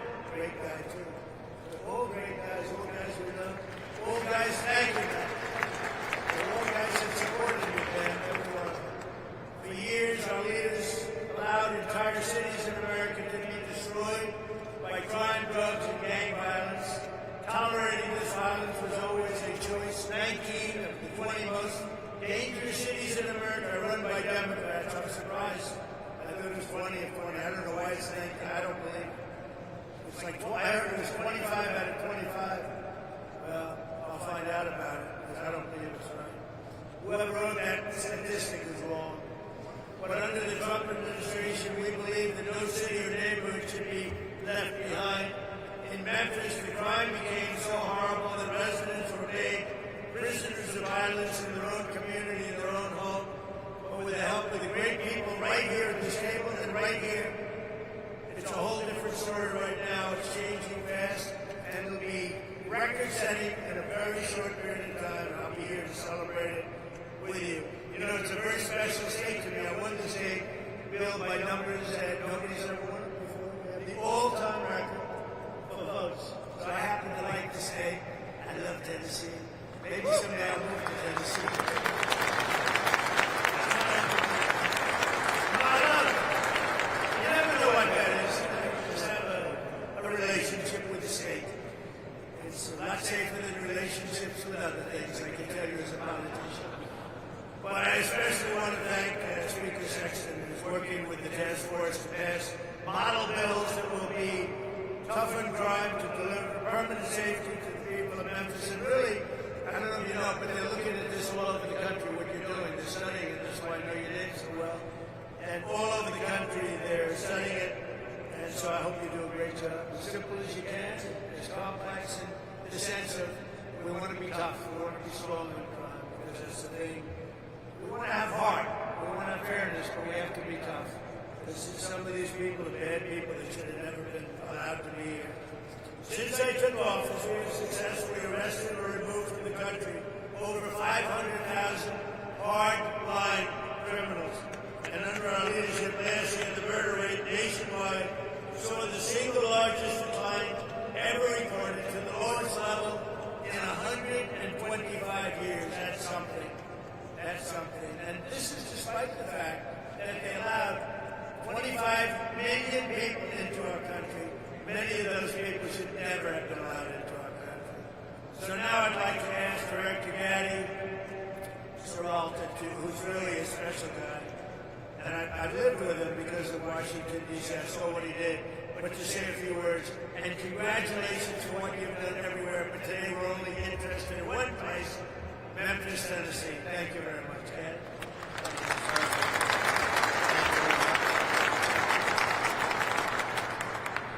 So good morning to you, and thank you, Mr. President. Today we celebrate the successes of this incredible mission and all our federal, state, local, and National Guard teammates who have contributed mightily to the Memphis Safe Task Force. Mr. President, it is an honor to be entrusted by you to lead this amazing task force as Director of the United States Marshal Service. Your decisiveness in responding to state and local leaders' requests for federal assistance is inspiring. It was just over 6 months ago when you signed the executive order restoring law and order in Memphis. And at that point, the city of Memphis was overwhelmed with unprecedented levels of violent crime, to include some of the nation's highest per capita rates of murder, robbery, and aggravated assault. Memphis residents could not safely enjoy a walk downtown. Parents were fearful of their children playing outside, and local businesses struggled to prosper. The mission you gave us was clear and concise. Crime will not prevail in Memphis, period. The city will not be surrendered to lawlessness. President Trump, thank you for your leadership. We had a blueprint quickly restoring order and reducing violent crime, given our success with Operation Make DC Safe and Beautiful, as you mentioned. We began our deployment to Memphis and commenced operations on September 29, 2025, with 20 partner agencies and 200 task force members. Now we partner with 33 multi-agency teams throughout the Memphis area. We have the support of over 2,700 officers and National Guard members who comprise the Memphis Safe Task Force, most of which are out here in the audience. In just over 6 months, the Memphis Safe Task Force has made over 7,342 arrests, this is last week's numbers, with charges ranging from homicide, there was 44 of those, 94 drug offenses, 812 drug offenses, and 757 gang-related offenses. We have seized over 1,200 illegal firearms and located and returned 150 missing children. Each of these arrests and seizures of illegal contraband have a ripple effect, bringing justice to victims, relief to communities, and the prevention of future offenses or deadly accidents. Our work, however, has not just been about arrests and the seizure of illegal firearms and narcotics. Our Tennessee National Guard partners have made a significant impact while serving on the task force by administering several life-saving doses of Narcan to overdose victims, chasing down and detaining a fleeing murder suspect on Christmas Day, and providing immediate life-saving medical aid to the occupants of a vehicle collision on I-40. That's just a few of the things they've done. Similarly, our Health and Human Services tactical men, we call them TAC men, and our doctors, their team has treated almost 500 task force officers and related injuries during our operations. The fraud cell, the Memphis Safe Task Force fraud cell, has been a key contributor in targeting federal benefits fraud, organized crime, and other complex fraud matters. The fraud cell has more than 80 open investigations, 33 cases active in the United States Attorney's Office. Their recent efforts have resulted in 2 indictments of convicted sex offenders living in housing paid for by Housing and Urban Development, and 1 indictment for stealing benefits from a Social Security beneficiary. I would also like to recognize the work of Lieutenant General Bondi's incredible staff at the Western District of their stats tell a remarkable story as well. They have increased the number of defendants charged by 221%, and the number of cases indicted by 204%, when compared to the same operational period last year. I see you smiling, Mike. Congratulations. Without question,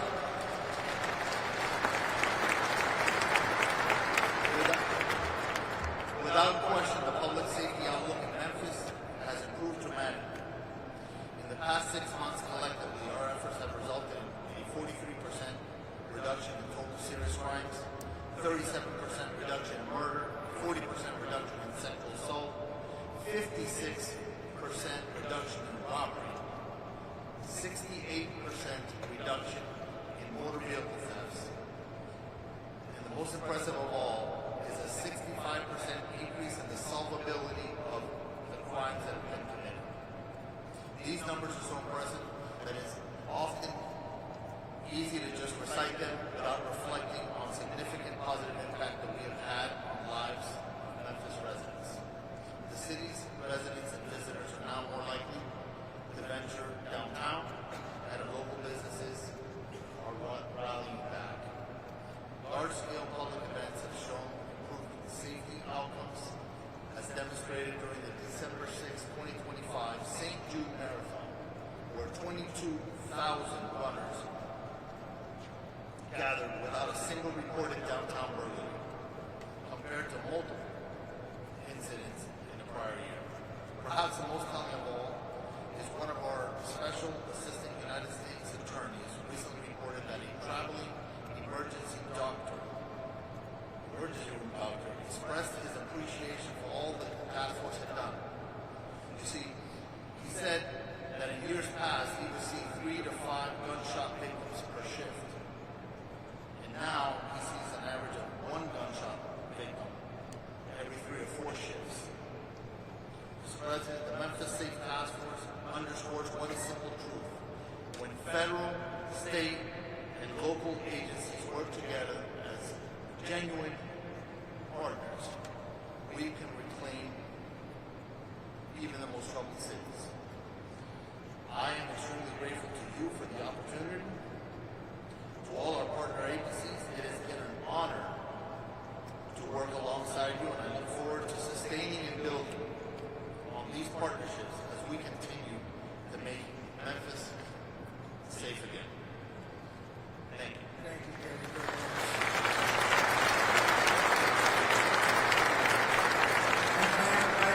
Thank you. What a great job. And I think, I see them sitting out there, your U.S. Attorney and your Assistant U.S. Attorney. You do a great job. Would you please stand up, please? Michael Donovan. Thank you, Michael. Thank you both. Great job. Thank you. Pam Bondi, please. Some people choose to tolerate crime, but you chose law and order, and that's why this task force worked. It was all of us, as Gowdy said, working hand in hand with my FBI, DEA, U.S. Marshals, ATF, with Cash, with Terry, with Rob, with Gowdy. Not only that, with Pete, with Department of War, with Homeland Security, with all of my agencies, working hand in hand with the National Guard. When you went out there, when we came to Memphis, you could not tell who was with what agency, because everyone was working so well together. Our U.S. Attorney, Mike Donovan, was out there, and not only does everyone needs to know, we met with this president multiple times about this endeavor. The president knew what was going on here. The president cared. People like Alice Johnson sitting in the front row, who is a Memphis resident, she told us what a horrible crime problem there was. And I think the unsung hero in all of this is Stephen Miller. Stephen is the architect of making all of these plans work. Stephen, thank you. And two very brief examples. There was a horrible murderer, Arsenio Davis, who last October committed a gruesome double homicide. He killed his mother and dismembered another person. And based on this task force working hand in hand, he's off the street. Another example, a horrible monster was charged with raping a small child. This task force, all of these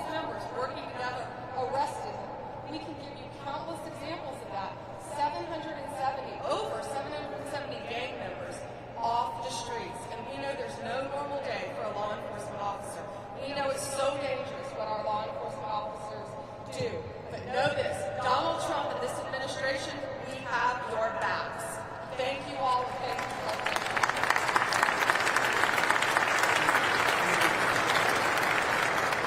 Pete Hegseth, who's been unbelievable at what he's doing, there's nobody better. It's a wise choice. Pete, go ahead. Well, thank you, Mr. President. Thank you for your historic leadership on Operation Epic Fury. The success you've laid out was only possible because of the military you rebuilt, as well as the historic success here in Memphis. And I want to start by thanking every patriot in this room, in law enforcement, and the nearly 1,500 National Guard members for your heroic efforts in this operation.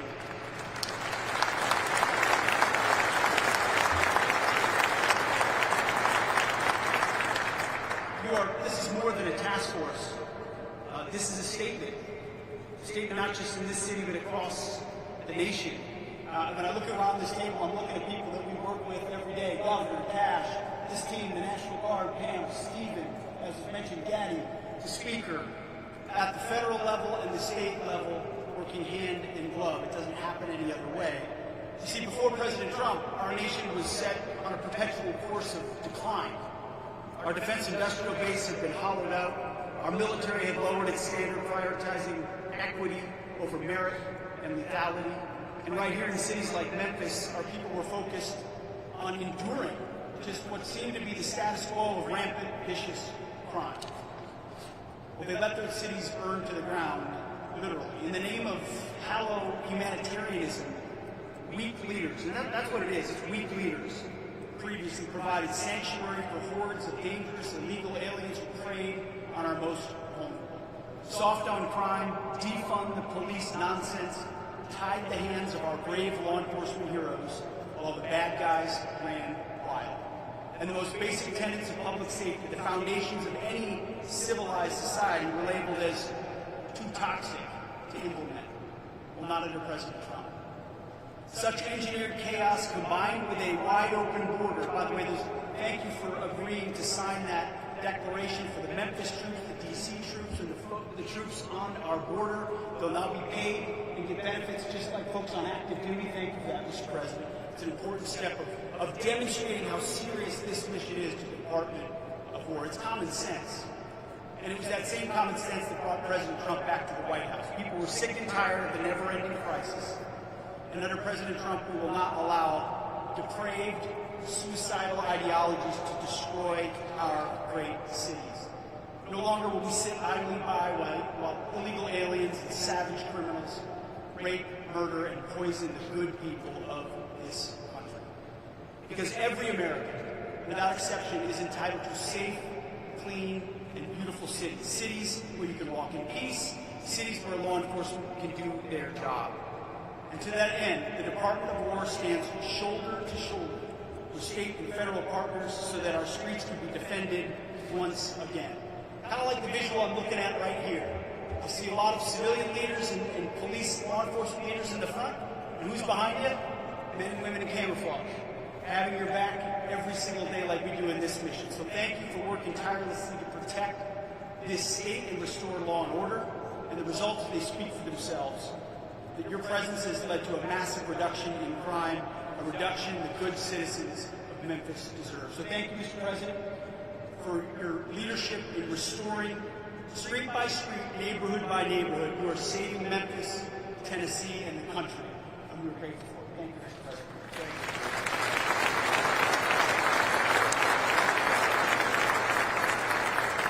you. Mr. Governor, please.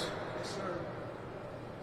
Welcome back to Tennessee, Mr. President, especially to the iconic, great American city that is Memphis. We oftentimes say Nashville is the heart of Tennessee, but Memphis is the soul. And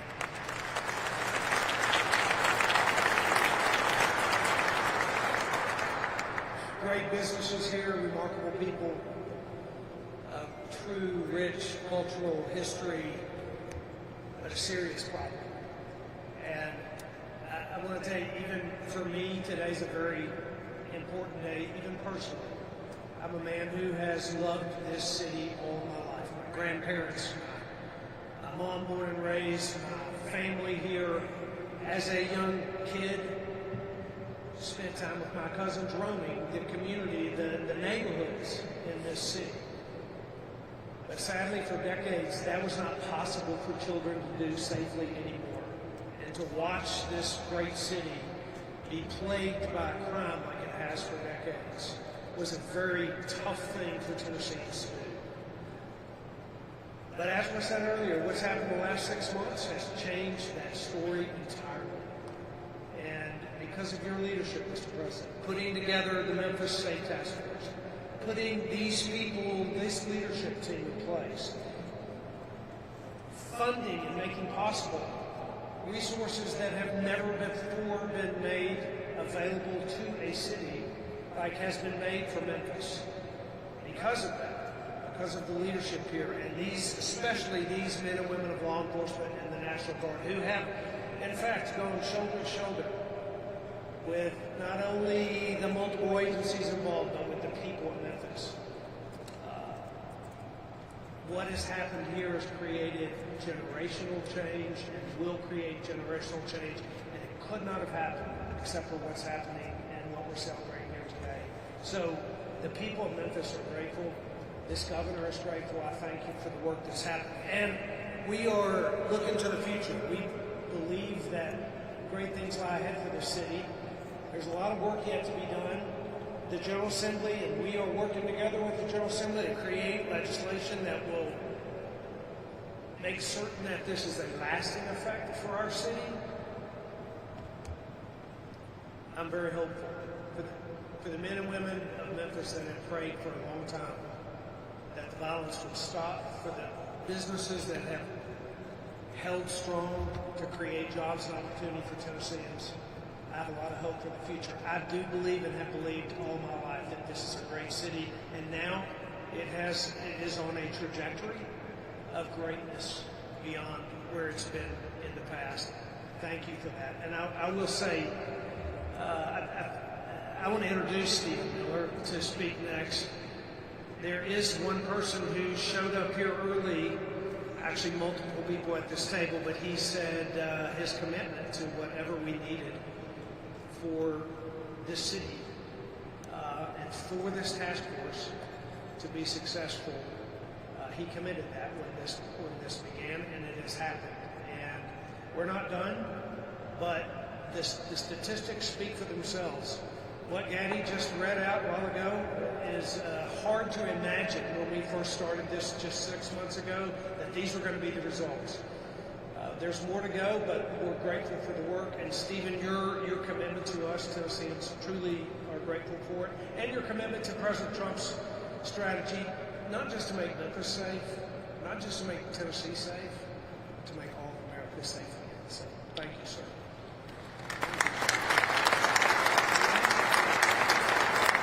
Thank you. First and most importantly, thank you to President Trump, whose vision, courage, and determination has achieved something that if you had predicted it 15 months ago, people would have said it was impossible. If you had said 15 months ago that we would achieve the lowest national murder rate, not in 5 years, or 10 years, or 15, or 20, or 30, or 40, but in 125 years, nobody would have believed it possible. And President Trump did exactly that, and it is a miracle.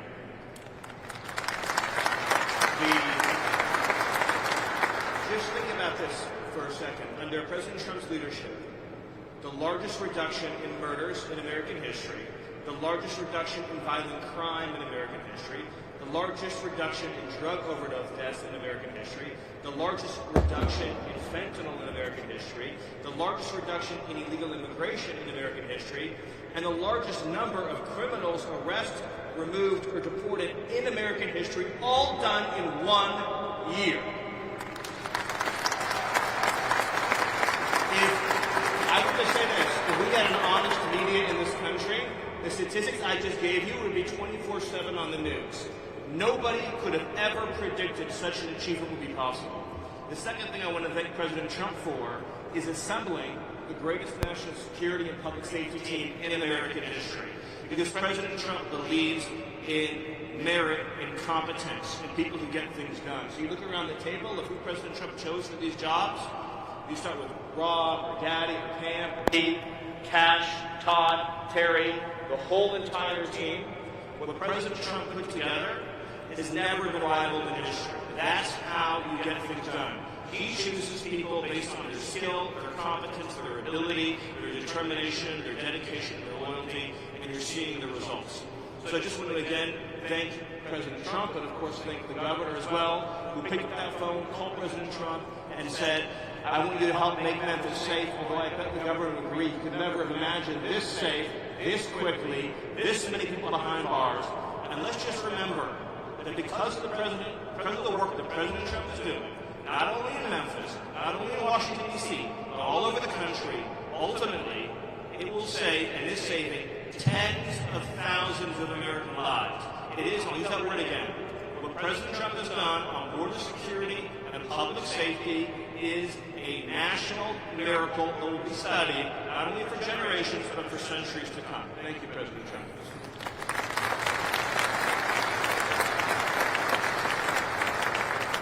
So, Cash, see if you can top that. I don't know. That's a tough one, Cash. It's tough. You know, Mr. President, as I look around this venue, I see, and I'm reminded again, why we have the greatest warriors in God's green earth, the men and women serving in uniform, the men and women serving and wearing the badge, and law enforcement, our police, our sheriffs around the state of Tennessee. I'm reminded that Americans exist to protect this country day in and day out. We've done it like we've done it here. But what we didn't have was you.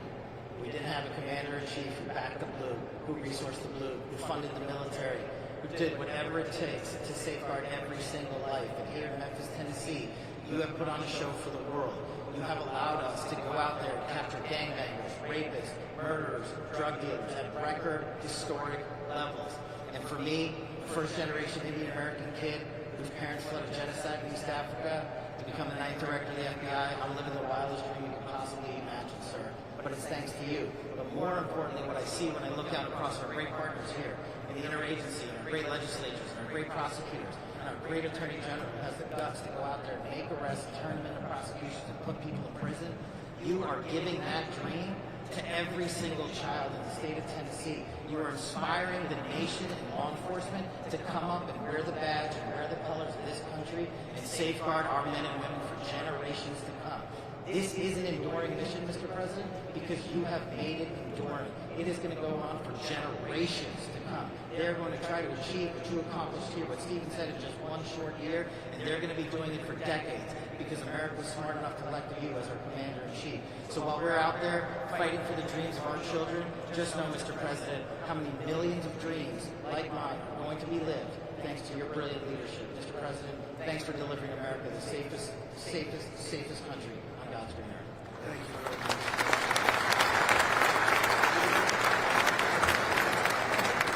Pretty good. Thank you very much. Mr. Speaker, please.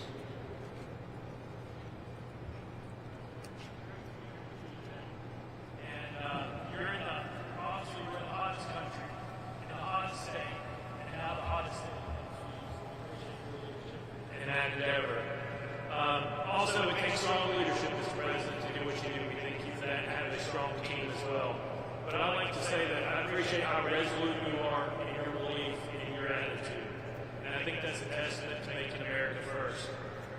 Also, I want to thank you for delivering freedom. When we talk about crime, a lot of times we talk about normalcy.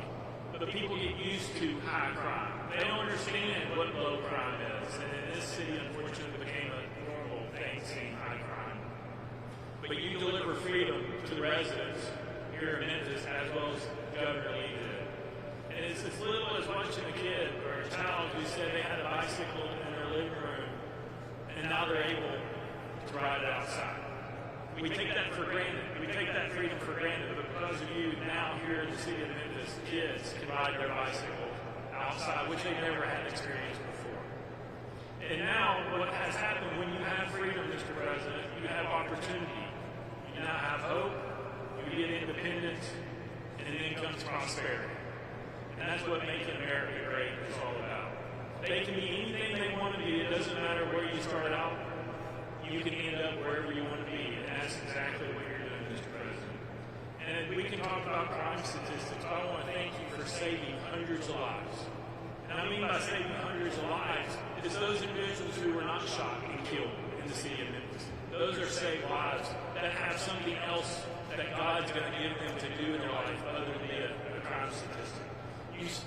In your short period with your team's approach, there are 10,000 less victims in the city of Memphis. Think about that.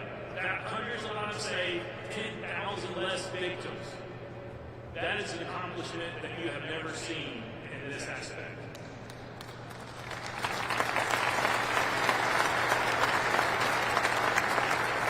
And I appreciate your strong team, all your individuals here, also brilliant minds, Stephen Miller, that I've been able to work with. And we are working, as you said, on legislation, not only in legal immigration that we're going to lead the country in, which is working its way through the General Assembly, but we're going to solace proof the state of Tennessee once and for all. And we're going to take on Bell, we're going to take on woke and soft on crime DAs. We've already done truth in sentencing, we're working on 3-strike legislation. But we have a strong General Assembly that will support the governor and me and Lieutenant Governor McNally, who's a great advocate in this endeavor.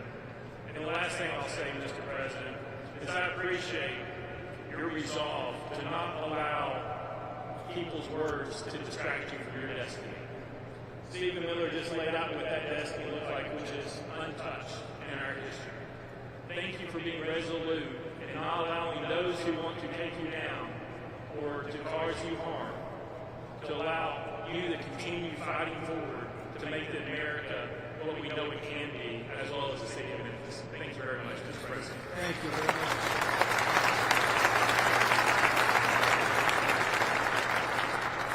Now we have the ICE director, very important. He's done a fantastic job.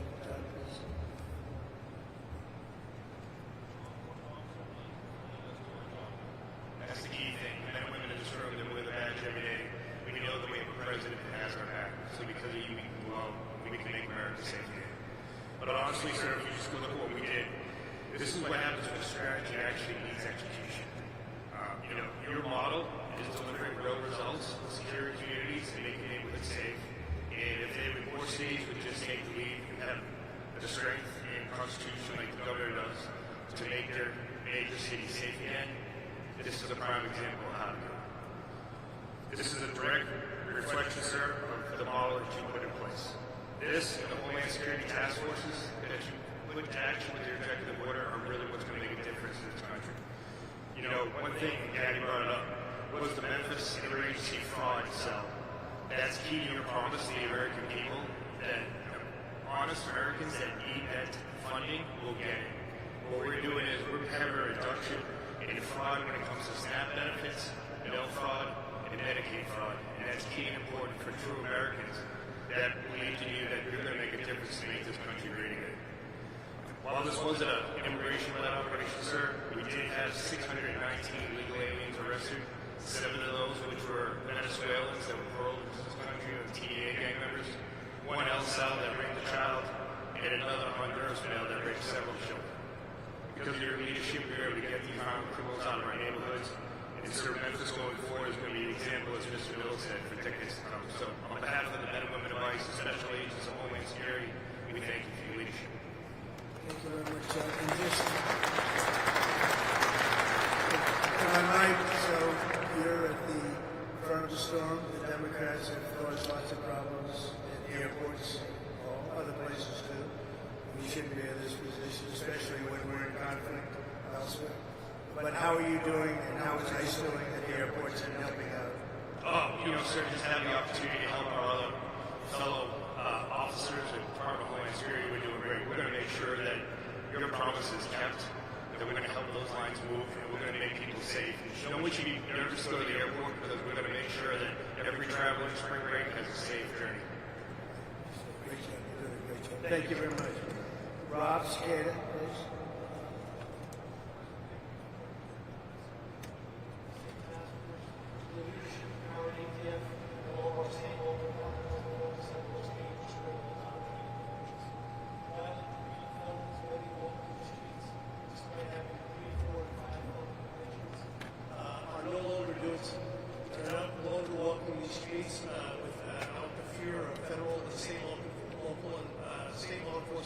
getting together and taking them off the streets. We focused our efforts on the most violent gang members operating in Memphis, so much so that we've decapitated the leadership of the Richard Ruthless gang and the Vice Lord gangs operating here in Memphis. Their leadership, their membership is currently running the streets without any sort of direction. The gang members are falling apart. They're weakened. Their ability to coordinate and commit violent crimes are broken down because of the Memphis Safe Task Force.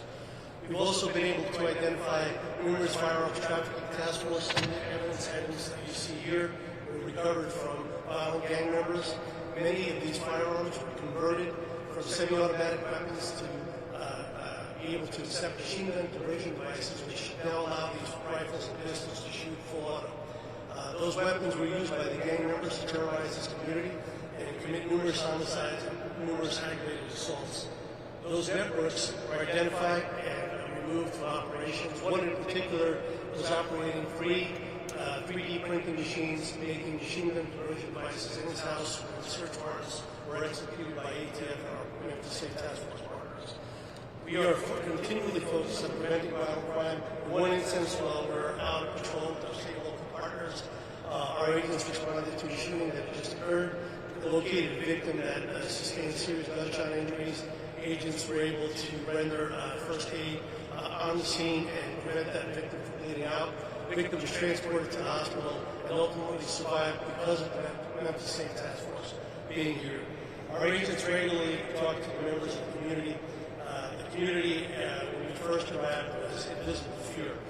They were afraid to walk out of their homes to the corner store. They were afraid to sit in their front yards because of being in fear of being victimized of a drive-by shooting. Those people are now approaching our agents and our partners, thanking us every day for being out there and taking the fear away from them so they and their family members can walk their communities and sit in their front yards and talk to their neighbors without fear of being killed or shot. So thank you for your support of law enforcement and for creating the Memphis Safe Task Force. Thank you, sir. Thank you,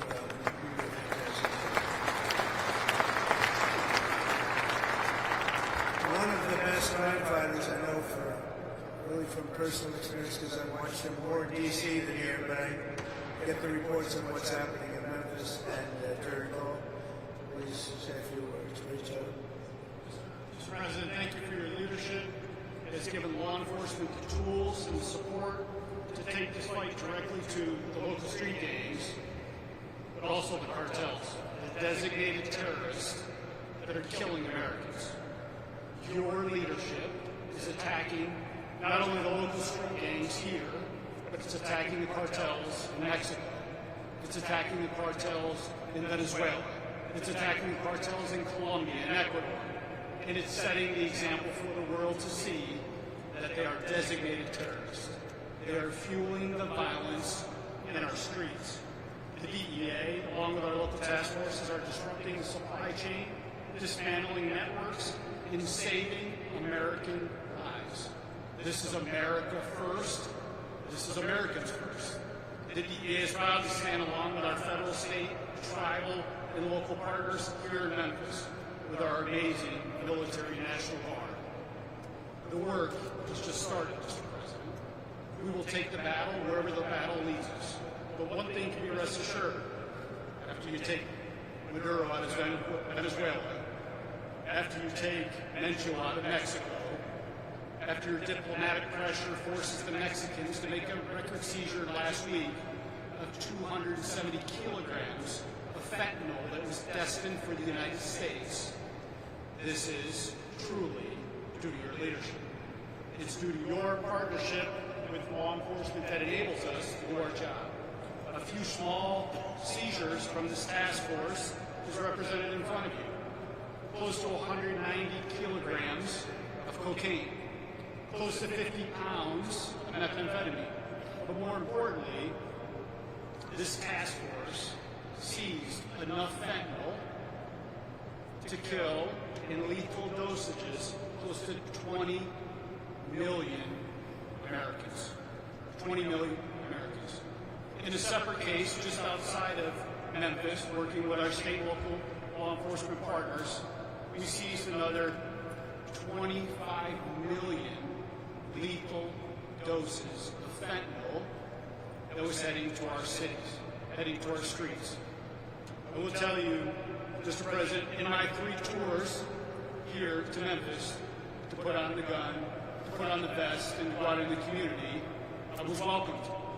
I was welcomed not only by an amazing Highway Patrol colonel and his team, but I was welcomed by the community. I was invited to front porches.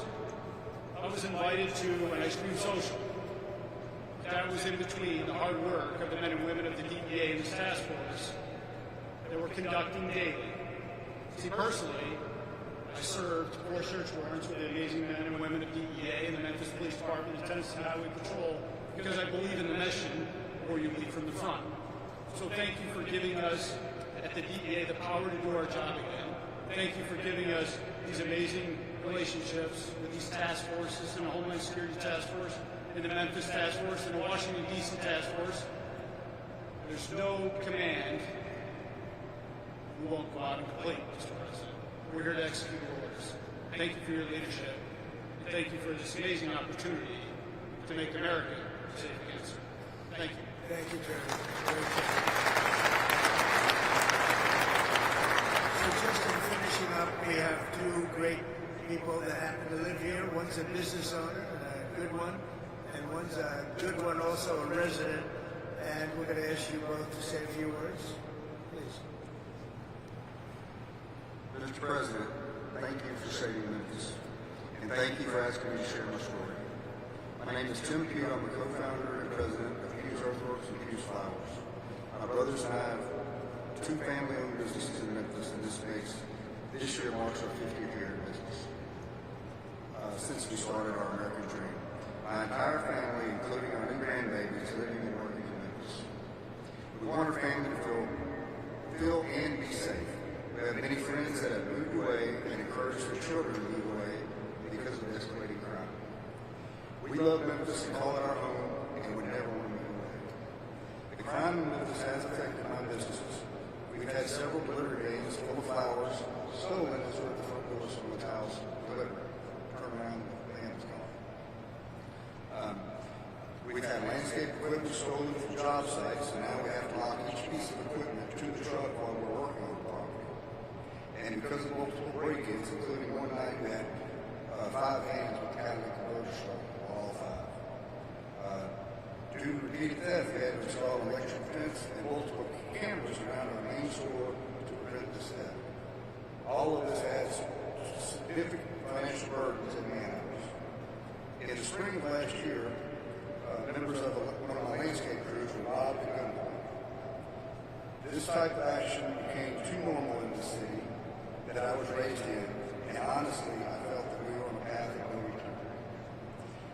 How could we continue to operate our business when theft was rampant and, God forbid, lives were lost? Thankfully for you, Mr. President, we don't have to live and operate that way anymore. We have a great police force in Memphis, but they just needed reinforcements to get the crime under control. So thank you for bringing in those much-needed reinforcements. Our mayor is doing a good job. Each week he's sending out emails of the progress. And just last Friday, he reported that crime was down well over 40%. Honestly, Mr. President, I feel like crime is down 100%. And that is because of what you've done. We want Memphis to grow and prosper, and to do that, you must have a low crime rate. People have to feel safe. That wasn't the case before, now it is. Thank you to the task force and our city leaders for working together to make this happen. And thank you, Mr. President. Memphis owes you a lot of gratitude. Thank you. Thank you very much. And your business is doing well. That's great. It's going to get better and better. You watch. Thank you very much. Delisha? Thank you so much, Mr. President. It is a complete honor to be here with you today. Thank you for saving Memphis. My name is Delisha Ballinger, and I'm a lifelong Memphian, and I'm a mother. And I wanted to speak with you today, not just as a citizen, but as a mom who lived what Memphis has become. I remember a different Memphis. I remember when the city felt alive, when families didn't have to be twice about safety. When kids could just go outside and just be kids, we have places to go, things to do, and a sense of pride about where we come from. But over the years, that has faded. And what is racist was fear. Before the Memphis Safe Task Force, I just didn't hear about crime, I lived it. I watched friends and people that I love lose their lives to the sense of violence. I've attended funerals that never should have happened. I've seen families torn apart, mothers grieving, and children growing up without parents, all because of violence.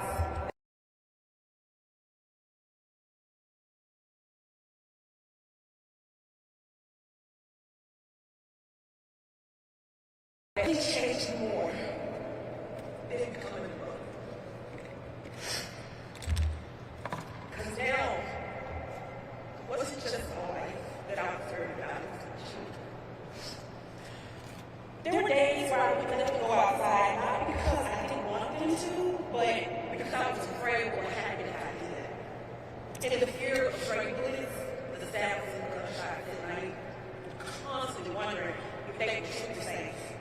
And that fear became real in a way that no mother should ever have to experience. At just 5 years old, I cut off my son.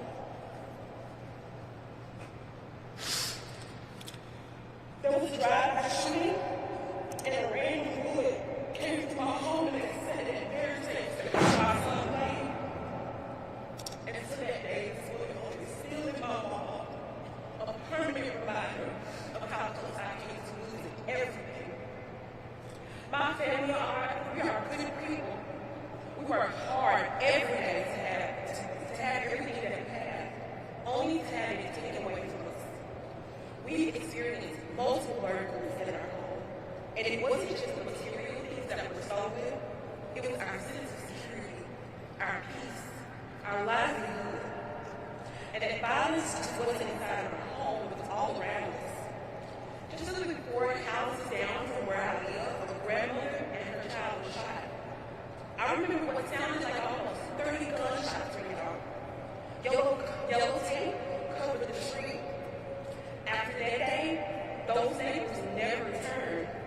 Their home now, with the for sale sign, stands as a reminder of a fear so deep that they couldn't come back to the place where they always lost their lives.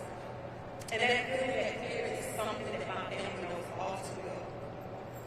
That is not how families are supposed to live. That is not how children are supposed to grow up. We've reached out for help. For years, we looked to our local leaders hoping that something, anything would change. But nothing did. That was until you, my president, stepped in. I need you to understand what that meant for families like mine. Because in a matter of weeks, we felt the difference. Today, I can sit out on my porch and drink tea in peace. My children can go outside and play in our backyard again. And for the first time in 5 years, I don't hear any gunshots in my neighborhood. It's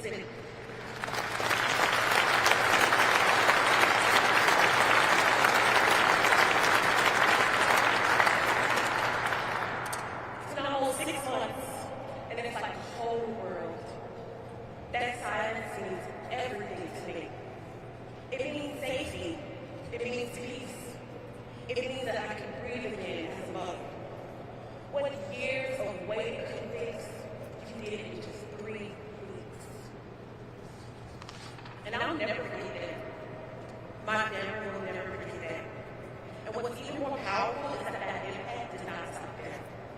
Because of the Memphis Safe Task Force, it has sparked continued efforts right here at home, like the Make Memphis Matter movement, led by the incredible, most awesome State Senator Brenda Taylor, starting in 2023, who is putting his best foot forward every day to continue the mission to make it a safer Memphis and to hold our SOARS-backed DA accountable at the state level and partnering with the amazing Senator Hackney and Blackburn on the federal level.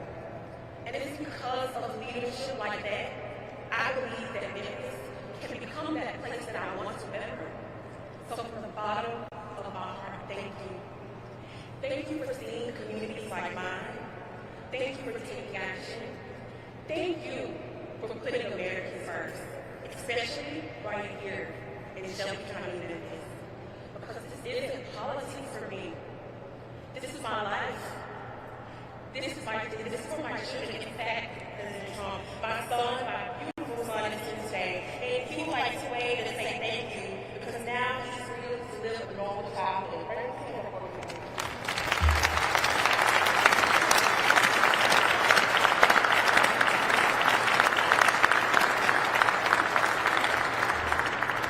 And because of that change, we finally have a sense of home again. Again, from the bottom of my heart, I truly don't have the words to share how much I appreciate you. Thank you so much, sir. Memphis loves you, President Trump. Thank you. I don't know, Delisa.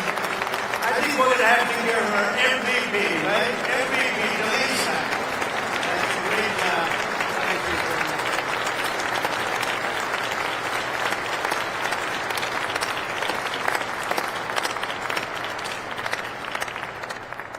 I think she has to run for office. Would you like to become a Republican?